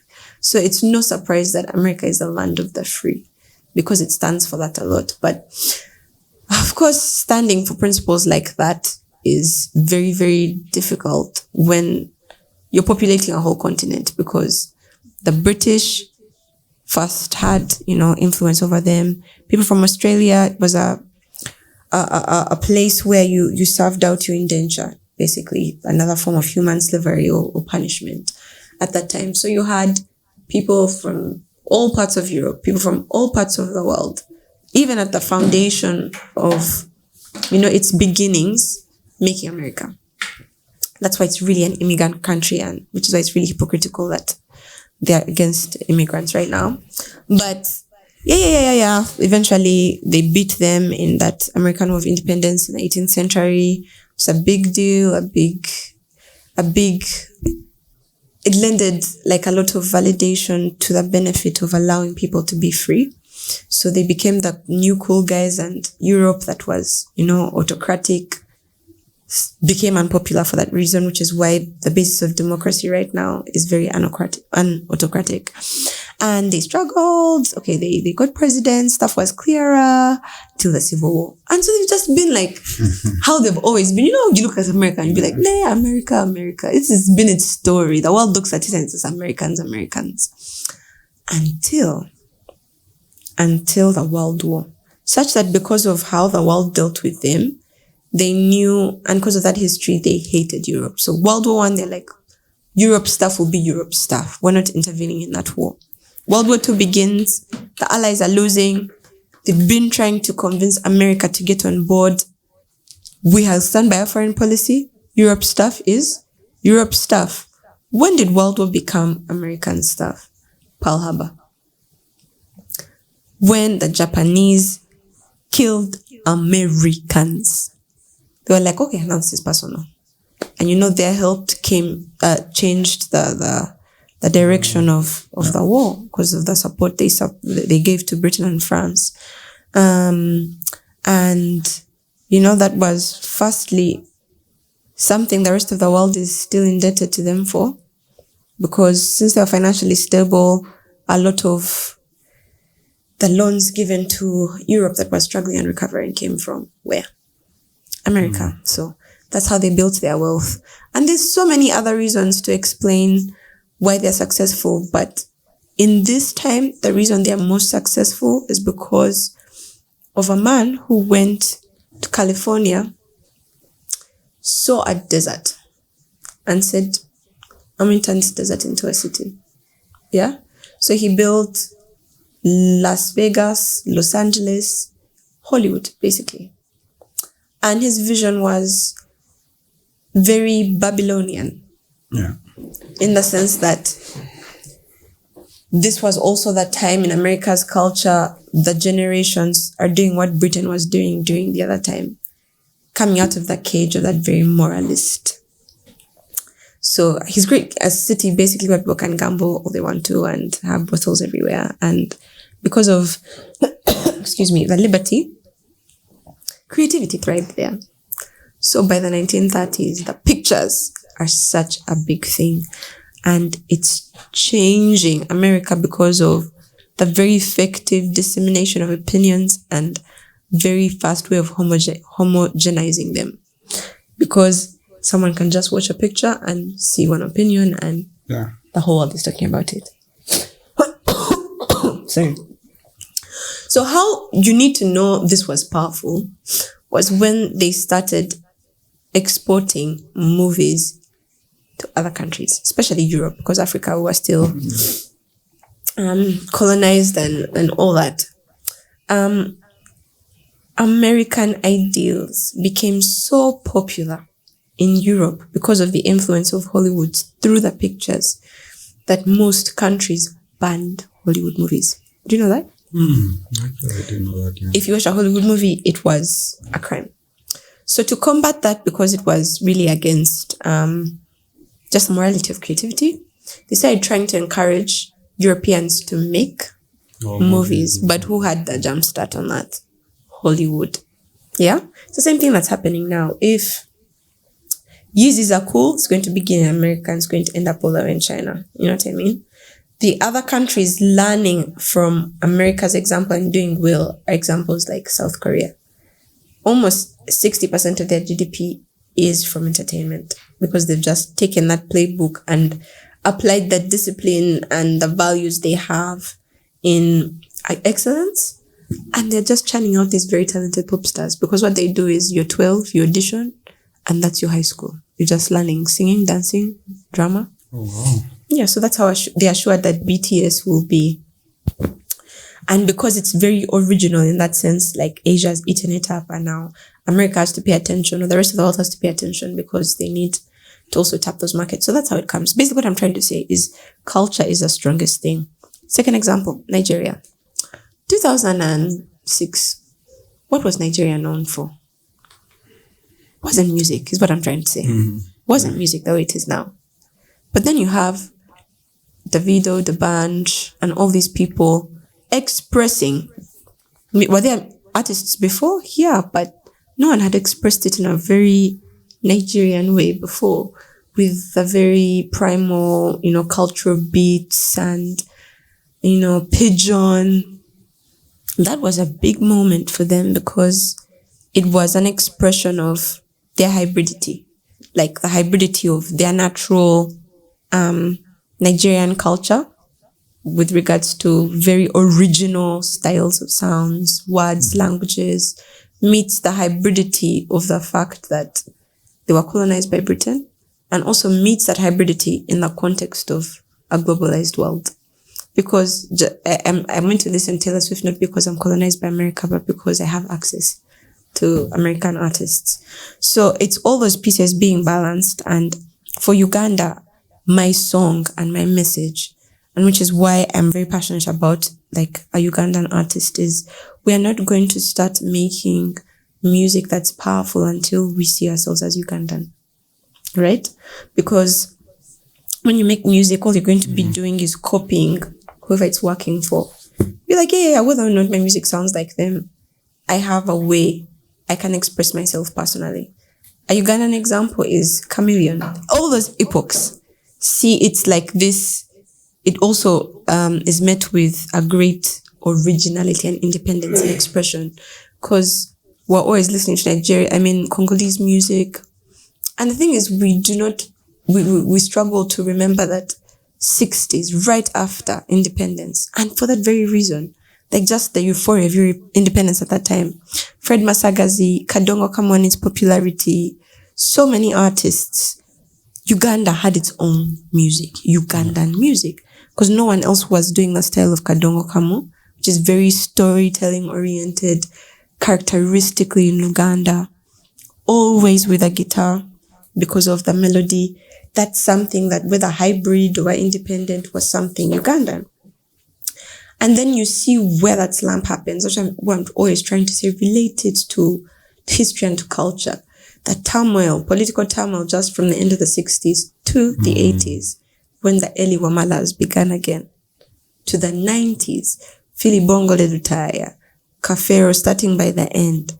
All that happens with peace. Just like America didn't begin Hollywood until they had the financial, capabilities and the settled place on that, globalized table to know, yeah, we're Americans. Yeah, we freaking helped you save the world, So I think Ugandans need that moment as well. And it's happening for our generation in a very different way because we're very disconnected from our parents' generation. You know what I mean?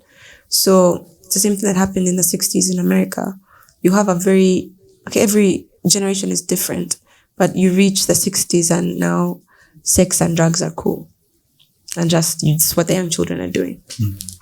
It's a very drastic change in culture such that music changes. Rock and roll is a popular genre. It was popular whole 70s, 80s. Blacks can express themselves with funk, with their elaborate camp, thing. Until that's how America is what it is today, which is why now they're struggling with the polarizations. Yeah, so Uganda needs to reach that point, and the only way you can experiment reaching that point is by encouraging diversity. Because you won't know a different sound till it's heard. But Fiku was doing Lugha Flow until GNL Zamba. Yeah. But is GNL Zamba's Lugha Flow the same as Fik Fameka's Lugha Flow? It's different. He learns from GNL, but it's also different and independent in its own sense. Then you look at songstresses like ballad singers, Juliana Kanyomozi, Irene Namuru, come now to like Rema. Is it the same? No. So Rema can be Rema because there was an Irene Namuru and there was a Juliana Kanyomozi. That's why platform and opportunity is so important, and diversity. Because if growing up I saw one kind of artist, where am I going to learn my artistry from? It's going to be one person. It's very likely that what I'm going to produce is going to sound exactly like that person, right? But if it's so many different people, so many different ways of bringing it out, which is why I really, really was passionate about English-speaking artists also getting the same space. Luganda artists were getting, or non-Luganda speakers, even if it's another language in Uganda, getting that exposure. Right now, there's a great French-speaking community. There's a great, like what Wanda JR is doing with just incorporating Shea Rionga has done it. Such that now it's popular, even among the English-speaking artists, to include some sort of Luganda in your song, because it's finally all together. It's no longer as cut out as it was. So I think one of the greatest ways of expressing culture is through art. Nigeria has proved that. America proved that. Another important way is through laws. Rome proved that. That's how they conquered the world, because they believed in their laws and in their convictions, and their beliefs that were expressed by those laws. The moment they started fighting about that and getting greedy, no one outside could destroy Rome. Rome destroyed itself because it went against its own values, and that was their cultural, identity. Which is why even now, without studying the law, something is going to be based on a Roman principle, a Latin maxim, because it's the same building blocks that we're using. So I think that's also why personally it's important for me to be me. Yeah, to stop saying, if I sing this, will I earn? If I sing this, will it be popular? The last example I'm going to give is that correlation between Elvis Presley and the Beatles. The Beatles are like the biggest point in pop history, like up to now. Yeah, Michael Jackson. Yeah, Madonna. Yeah, Taylor Swift. But the Beatles? Those stats are still unbroken, such that up to now in the world, no one has had more number ones than John Lennon. Such that the people that come after are Max Martin, and still that's also a very interesting story, because not Americans, Swedish people also have made their mark in how creative they are with the principles that they have, and they're changing the world with music in the background. But I don't know if you've watched this new Austin Butler film that kind of summarizes Elvis' story, but I got this whole story from reading a book about the Beatles, because songwriting is very popular right now because it's one of the hallmark expressions of independent thought, right? I came up with these words arranged like this. Songwriting was not that popular before the Beatles. Non-classical expression or instrumentation was not very popular until the Beatles. Everyone was like, if you need a popular song, you need a whole ensemble of live music, such that if you went out and danced in the live clubs there was a whole section for... Like an orchestra. You get what I mean? Beatles wake up and say, drums and guitars are enough for us. 3 guitars and drums. It's like, what kind of arrangement is this? They changed the world because of the strength of their independent thought. If they went by what has been done, they wouldn't have been the Beatles. And there's so many reasons to add to that, but the biggest reason that the Beatles would not have been the Beatles was because of Elvis Presley. Elvis Presley was an American. And he had this really interesting story as well. I mean, he learned his moves and his expression from Black church because he was part of a moving entertainment thing that his dad owned, and the Black people had that community, and he was so influenced by the strength of that culture, of that articulation and how they danced when they were praising, and he just, I don't know, when he tried to imitate it, those gyrations came out the way that they did. Mm-hmm. So when he starts singing, everyone is like, why does this guy sound Black? And the Blacks are like, you are really singing our covers, because Elvis Presley didn't write so many songs for himself. He started with the Black covers, and that caused, like, he's the best example for discussions on cultural appropriation in America. But then a question would be, can we have monopoly on influence? Yeah? So anyway, his influence makes him Elvis Presley, and at the point in time he's Elvis Presley, there is a 7-year-old John Lennon.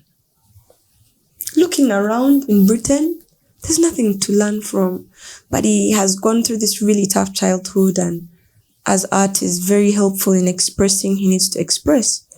So he just listened to Elvis Presley and listened to that space that gave him freedom to talk about love, and be like, what if I use the same space to talk about what I'm going through? You know, my father's left my mother, and he was so sharp, but like all those basic tumultuous childhood issues affected him. So that by the time he was 14, the cheapest instrument he could use to accompany like what he learned from Elvis Presley was a guitar, which is why he learned the guitar. He taught himself the guitar and taught himself all the words of Elvis Presley. Until he also realized, if Elvis Presley can do this, for me, why can't I write my own songs? So he gets Paul McCartney, and they all have the same passion, which still affirms the importance of meeting of our minds with like-minded people, and they come up with the Beatles. This is how powerful the Beatles were. Up to now, there are record sales that haven't been, in this day and age, they haven't been broken by the Beatles. The British invasion refers to the Beatles coming and changing the culture of Americans. You get what I mean? Yeah. 4 teenage boys. Teenage boys, they weren't like 25, 16 years. The youngest was, I think either Ringo or McCartney, that still is not a big difference, just a 16 to 18 years. And the fame they got is unrivaled up to now. Marilyn Monroe could not beat that. You know what I mean? Yeah. And they change the world. They are the ones who set in basis the law on royalties, for example. Mechanical royalties. Basically how the law breaks down commercial value and expresses the right you have to earn from. It's the Beatles that did that. And the book I read was saying basically that, was Elvis useless? Like, okay, compare the careers, who was more successful, the Beatles. Yeah. But the Beatles would not have been if Elvis had not been. Yeah. Because John Lennon wouldn't have realized that he has the opportunity to do that. And the success shows how relevant what he came up with was. So it's another reason I feel, as an artist, I should write, I should sing. Because there'll be some kid 20 years from now. Was there a person in Uganda who looked like me, who came from my culture, who came from my country, that did this because I have this idea and it's keeping me awake at night? If I'm any help to them, then it's already set in stone that that person will be. Yeah? So I think that's so magical. I think it's like so spiritual. It's so amazing that we have that responsibility. And that's why I don't like watering art down just to products, commercials, because I mean, people have broken records and will continue to break records, but there's a reason. Remember, in the past 40 years, 60s, I mean, there were very successful artists in the 70s and the 80s, and No one cares about them. They cancelled Michael Jackson's tribute at the AMA because cancel culture is cancel culture. I'm like, the guy's been dead years and we're still cancelling him for like his crimes. You get what I mean? But what is done in independent originality will last and shouldn't be taken away from anyone. So for me, that's something that gives me hope. Value, you talked about value. I think that's the most important value. That if my son wakes up one day and says, Mommy, I want to be a dancer and I want to be like that's my job. I can't start telling him, now you see, those things happen in other countries. I say, even me, I wanted to be a musician, but this is how I figured it out. I have a blueprint to help you. Of course, we're going to figure it out more specifically for you, but I have what to tell him. Or if he tells me, I want to be a lawyer, that's what I have what to tell him. It's like, have you considered the importance of the creative side of yourself? Do you want to be a lawyer just because you see guys in suits and ties and money, and because there's more to life? And I think my own struggle has given me a very, very well-rounded experience on so many things, and I know that's my value. Like I know I have to share that. The same way Kendrick Lamar is. He's also suffered because he came and he said, my role is to be the black vulnerable man.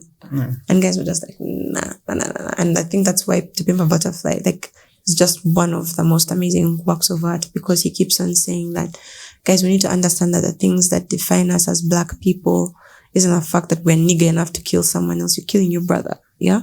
That's not cool. Beef. It's personal character. It's personal development.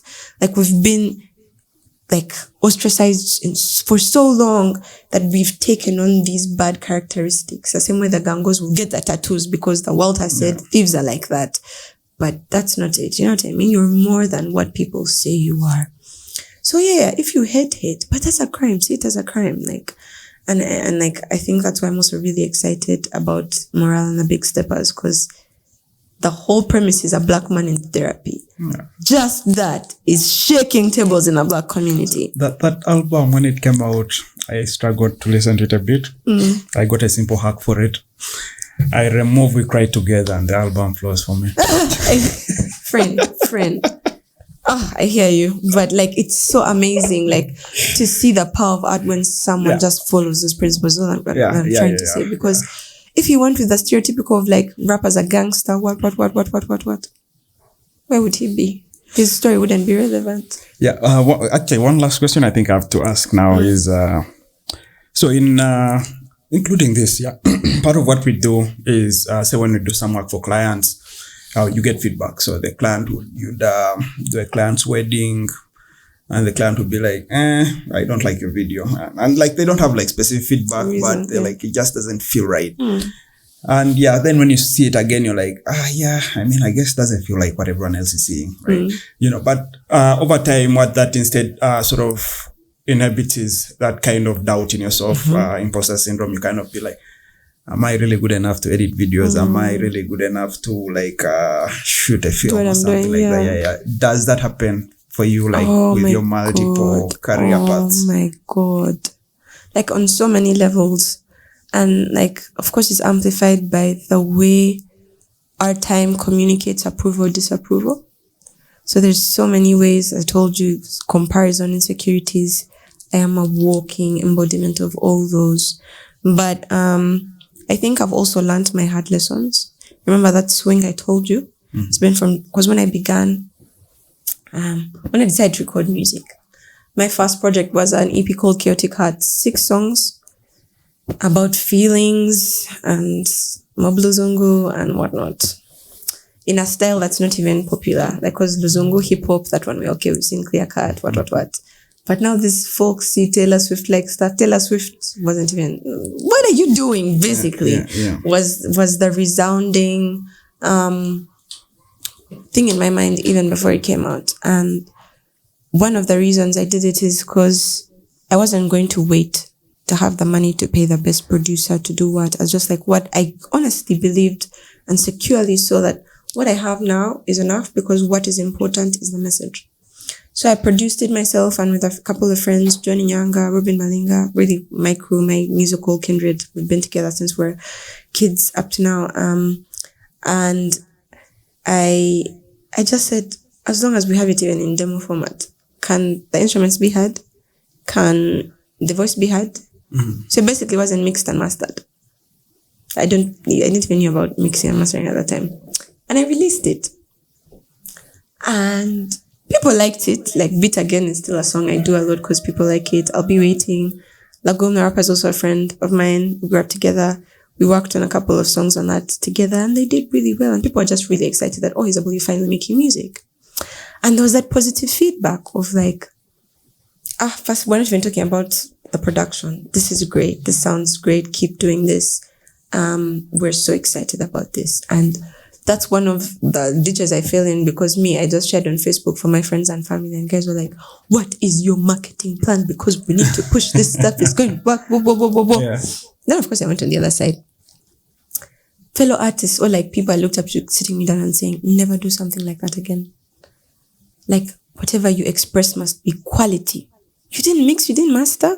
That's just, and honestly, I just like, I freaking don't care. I didn't get into this to be Katy Perry. I just want to express my thoughts the way I update my status, If you don't like it, don't like it. Don't like my status, unfollow me. The same freedoms that applied to social media were the same I was going to use with my music at that time.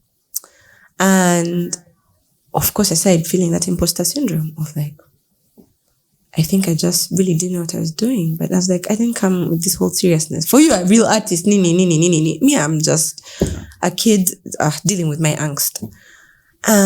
But of course, it started that. So how I noticed that was the case was what I then considered for doing the next project, which was Brontë. So I was like, I don't really need to release, but I needed to fundraise to go study production because that was the evident issue with my last projects, and I didn't have the money to pay producers, and I didn't know that many producers, and I was just like, let me go and learn this stuff myself. So I make Brontë with Quad A Studios, and still all this basis is in relationships. Like I'm a student who has no money. It's going to be friends helping me, and if those friends hadn't helped me, I wouldn't be where I am right now, which is the same reason I feel money shouldn't define a lot of things, because the influence can be, the benefit can be so much greater. Yeah, so I make Brontë and I come to Quad A Studios because I need a studio in the first place. And I'm like, you guys are producers, let's do this. So of course it's much better, it's well produced, but still my songs were really deep. Now I just explained to you the Brontë story. That's really when I found those similarities and I was obsessed with it. Because I'm like, Brontë Chechi, who's Brontë? What is Brontë? Mm-hmm. I'm just like, wow. And then I have to explain all these songs. So I travel and I go and I live in Los Angeles for almost a year.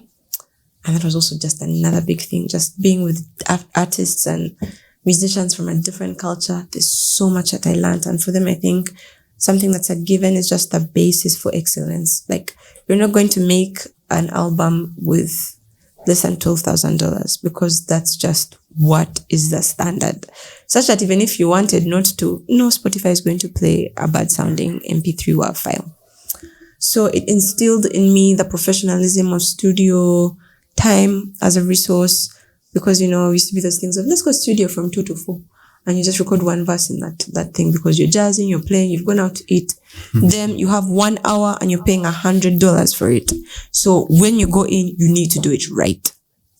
So just instilling some of those other values in me, and also the fact that American culture, as already stated, is very free. I found how they managed to be so diverse.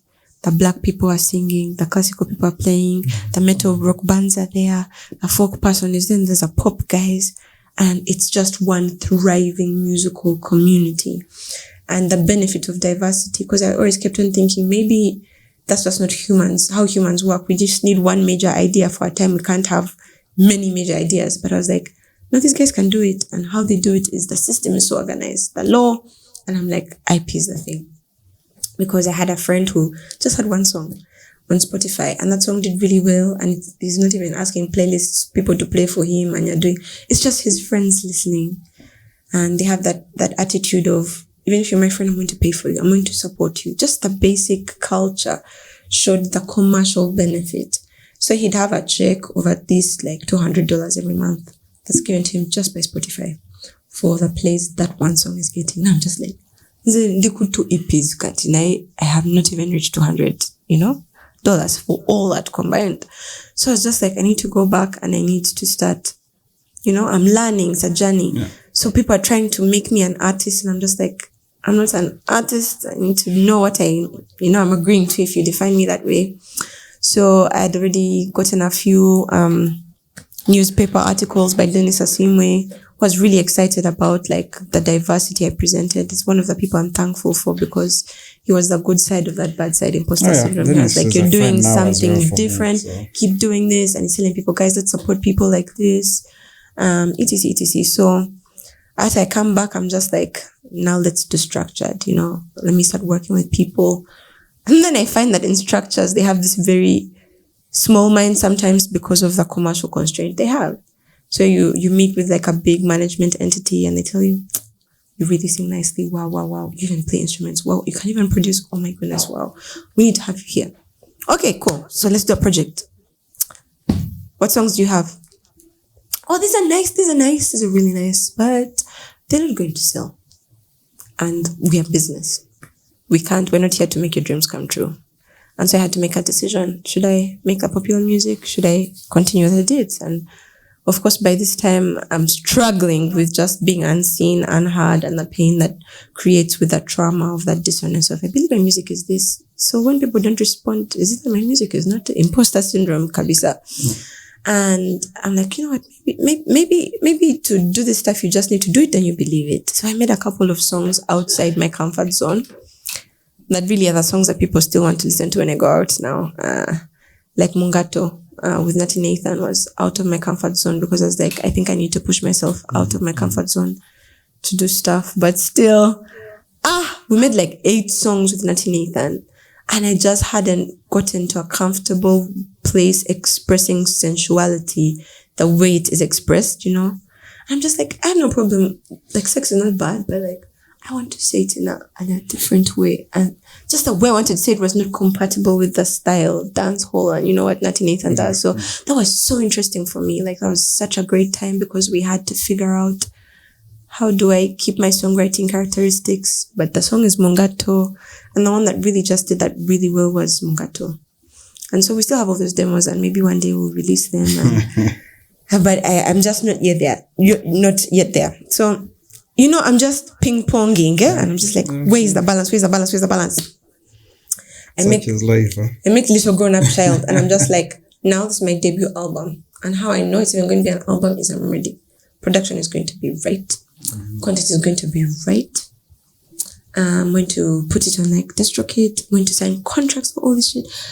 I'm really applying all the lessons that I have learned. So this is going to work. I know this is going to work so much that I won't even do much, because we need to be ready for when it works. And I released Little Grown Up Child, and it's not relatable. It's such a personal experience. And he's like, oh yeah, it's an interesting story. Yeah. Hold on. I'm just like, it's not relatable. I miss the fact that it needs to be relatable. So after Little Grown Up Child, I was a bit lost. And I was just like, I don't know if I'm going to make music. I don't know what I need to do. And I had a year where I was taking care of my son, because that's a decision I made. I wouldn't work. I'd be with him. And he got, in the months he was much older, where I could leave him home. The first places I started going out to again were studios. And with my friends, most of them are musicians, just like, okay, let's just make music. So I was with Lamar Assam for like 2 weeks straight. And every day we're just recording an already written song or writing a song. And then just figuring out the production, because he was also in a place where he was stressed and he just needed to like find some freedom. It was like a musical vacation of sorts. Such that by the time we finished recording them, I was just like, I don't know what I'm going to use them for. Until all these lessons started accumulating, and I was like, let me make an album. But this is probably going to be my worst performing album, because these are like original songs, and all I'm doing is the textbook stuff of maybe production and what, but I can't control if people relate to this or not. Yeah. So let's just assume from how things have gone that people won't relate to it. So the budget for marketing was, because I'm like, let me not waste my money. I just kept on saying, yeah, sometimes I'm working on an album. Then one week I woke up and said, oh, this is album art. This is what the album is called. To be out on Friday. Yeah, okay. So like, cool. Not a lot of excitement and stuff. And then I released Love and Light. And it does what has never happened before. People are just like, I relate with this, I relate with this, I relate with this. And I'm just like, you guys, I'm tired. What's different from what I was saying now and what I was saying the other time? But like that was interesting, and that's what's given me all these, opportunities for this year. And it's really the highlight for my year. People have put the songs there on playlists, and they're still songs that I feel are me. So it's been such a great, great, great, great, great thing. But then in the end, there's always going to be something that is not enough or could be done better, which is why Taylor Swift has done so many albums, but she's still trying to find another way of expressing. And I just also feel I want to put a stop to that trap, because I feel like, I'm an artist, I have to produce music, I have to work on the next album. I just want it to be tied to my feeling for expression. If it's not there and I don't need to say anything, I don't have to say it. But that whole journey just shows you that you keep on learning. You're going to have to be okay with making mistakes. And right now, I believe differently. If you brought that 2016 Isabel and said, who would believe that I don't need to mix and master? This Isabel will tell you, you need to mix and master. You know what I mean? Yeah. Or the old Isabel who's like, no, stick by your truth, your form of expression. This Isabel's going to, you need to collaborate or you're going to stay stunted. The only way you grow is by learning from others. Collaborations do that. Last year, Isabel would be like, I'm like Adele, I'm not a performing artist. Right now, I'm just like, I think I should consider a tour sometime in life, I see. So I love the dynamism of that. And I think we need to create spaces for people that allow that. And I think that's why record labels, even in America and all over the world, are coming down, because it's very, very, it's just too commercial. This is a blueprint. This is how we do. If you're young, artist development for these years, then you sing, then your first album must be a hit and you must scoop up all the Grammys in that one. All those generic rules are breaking down some of the, important aspects of art. And so one of my favorite bands is Switchfoot, and John Foreman is the only person I feel who exists in this day and age that understands me and expresses maybe the same values. And I learned from him a lot. He's one of my favorite philosophers of this time. All the rest are probably dead already.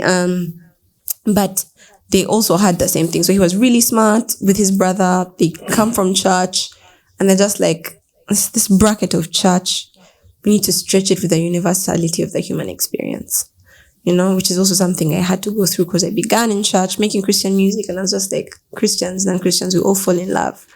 A heartbreak happens to a Christian, heartbreak happens. I can't sing about that. So, they are having scholarships at San Diego University, doing chemistry and stuff. And they're just wow, it's important for us to make music. So, of course, they go into the official route. The goal is find the label to sign you. So that's what happens. And in a couple of years, they have Hello Hurricane out, which is doing well in the Christian circles. It's doing well in the international circles. They did A Walk to Remember, and all their songs, they made the title track, which for the 90s was really big. They were they did such a great job with being understood as a very niche and different rock band at that time. And after this pinnacle of success, it stops making sense to them. So they terminate their contract, or wait for their contract with Sony to end, and they leave. And everyone was just now you're never going to, that's it. You were just taking off. You just need 2 more albums. And you'd have cemented yourself in the rock and roll hall and fame that when Nickelback did and all these guys have done. And they were maybe not, but it's so more important to us to just stand by our convictions. And their next albums didn't do as great as the others commercially, because of course the same resources weren't available. But those guys have supported themselves ever since. You know what I mean? They are 40 years old, almost 50, and they're still making music. And I'm just that's a life. That's an amazing life. And you look back at Nickelback. Is Nickelback still making music? This is a sacrifice. They've had their families. They've rested for years. They've gone back to wooden tours. They've done everything because they just decided to set their pace and be okay with changing their minds and be okay with messing up and being wrong about stuff. And I think they're in my opinion, by my standards, of what I consider successful, one of the most successful bands or like musicians in this like recent 20 years or so. And I love it when I perform, because when I perform, I don't like doing covers because they're popular. I like doing covers because they mean to me. So most of the time, I'll do songs people don't know. And for sure, each time I sing a Switchfoot song, someone's like, I know that song. And I'm just like, that's why I need to keep on being me. Because if someone in Uganda knows John Foreman from San Diego and they didn't need labels to do that, I mean, who is this guy? Yeah. What's his name? Chance the Rapper did the same thing. And he shook tables. The only distribution deals, the only contracts he signed and deals he made were for distribution. You're not going to manage me. You're not going to own me. Who else did that? Childish Gambino with breaking the stereotypes on you have to act or you sing. And it's just like, don't put me on pressure of now you expect an album or now you expect me to be in a movie. Atlanta, we shall do it at our pace. We're not yet ready with season 2. When we're ready, we shall know. Okay, now we've finished Atlanta. Here's the last season. You know what I mean? Like, it's freeing up spaces for people to be more than just one thing. And I think that's really, really important. And when you look at the caliber of that art, because they give themselves time, the quality is impeccable. The quality is everlasting. So as opposed to churning out an album for the sake, every 2 years, there's an artist who's just released 3 albums. Adele, she's just released 4 albums in her 15 to 20 year career. And friend, we're waiting for the Grammys, Beyonce versus, Adele again to see who the Recording Academy is going to go with. So I think for me, that's just a summary of like what I stand for. It's not easy, but nothing worth doing is ever easy, especially if you're pioneering, which we are, because no one is doing this. No one has done this before us because no one had these exact same circumstances before us. So just by virtue of the time we're born in, it's something new. But I have to ultimately do it for me first. The art is for the artist. Yeah. Before it's for everyone. I'm not singing for others. So that Spotify wrapped up comes and you're just like, then you're like, yeah, I made the music. Thank you to the 5 people that listened to this song. Thank you, because you see what I see. Or no one listened to this song. Thank you, Isabel, for writing. You know how Snoop Dogg says, I want to thank me? That's the part that I apply there. I guess there's also like some sense of reverse feedback where you make a song and the first time I listen to it, I'm like, oh shit, there are people who think like me. But then when you get to know that there are all these people who like relate to your music, you're like, oh shit, there are all these 10 people who think. Right, like yes. And that's exactly, my husband really struggles with that because I go home, I'm like, Ken, no one is listening to my music. I don't know what to do with this art stuff. How should I do it? I was like, no, you stick by your principles, stick by it. Then we go out. Oh my God, so many people knew me today. I think I should just reduce how I'm going to. It's like, babe, pick a struggle. Like, you can't have your cake and eat it too, Yeah. So I think it's also something I'm figuring out.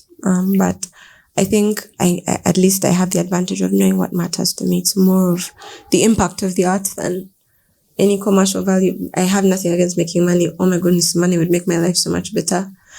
But other things have to come first based on my experiences of what is important. Because, Michael Jackson also made money, but died alone, struggling. I'm tired of that. Tired of that thing that you have to sell your soul as an artist in some way. I am tired of it. Like, I feel music is magical, it's spiritual, it's beneficial. Just because you like it or just because you're called to be an artist doesn't mean you're going to die from some drug addiction or you're going to have all these divorces or you're going to be bankrupt at some point. No. No. Thank you, Isabel, for making the time up.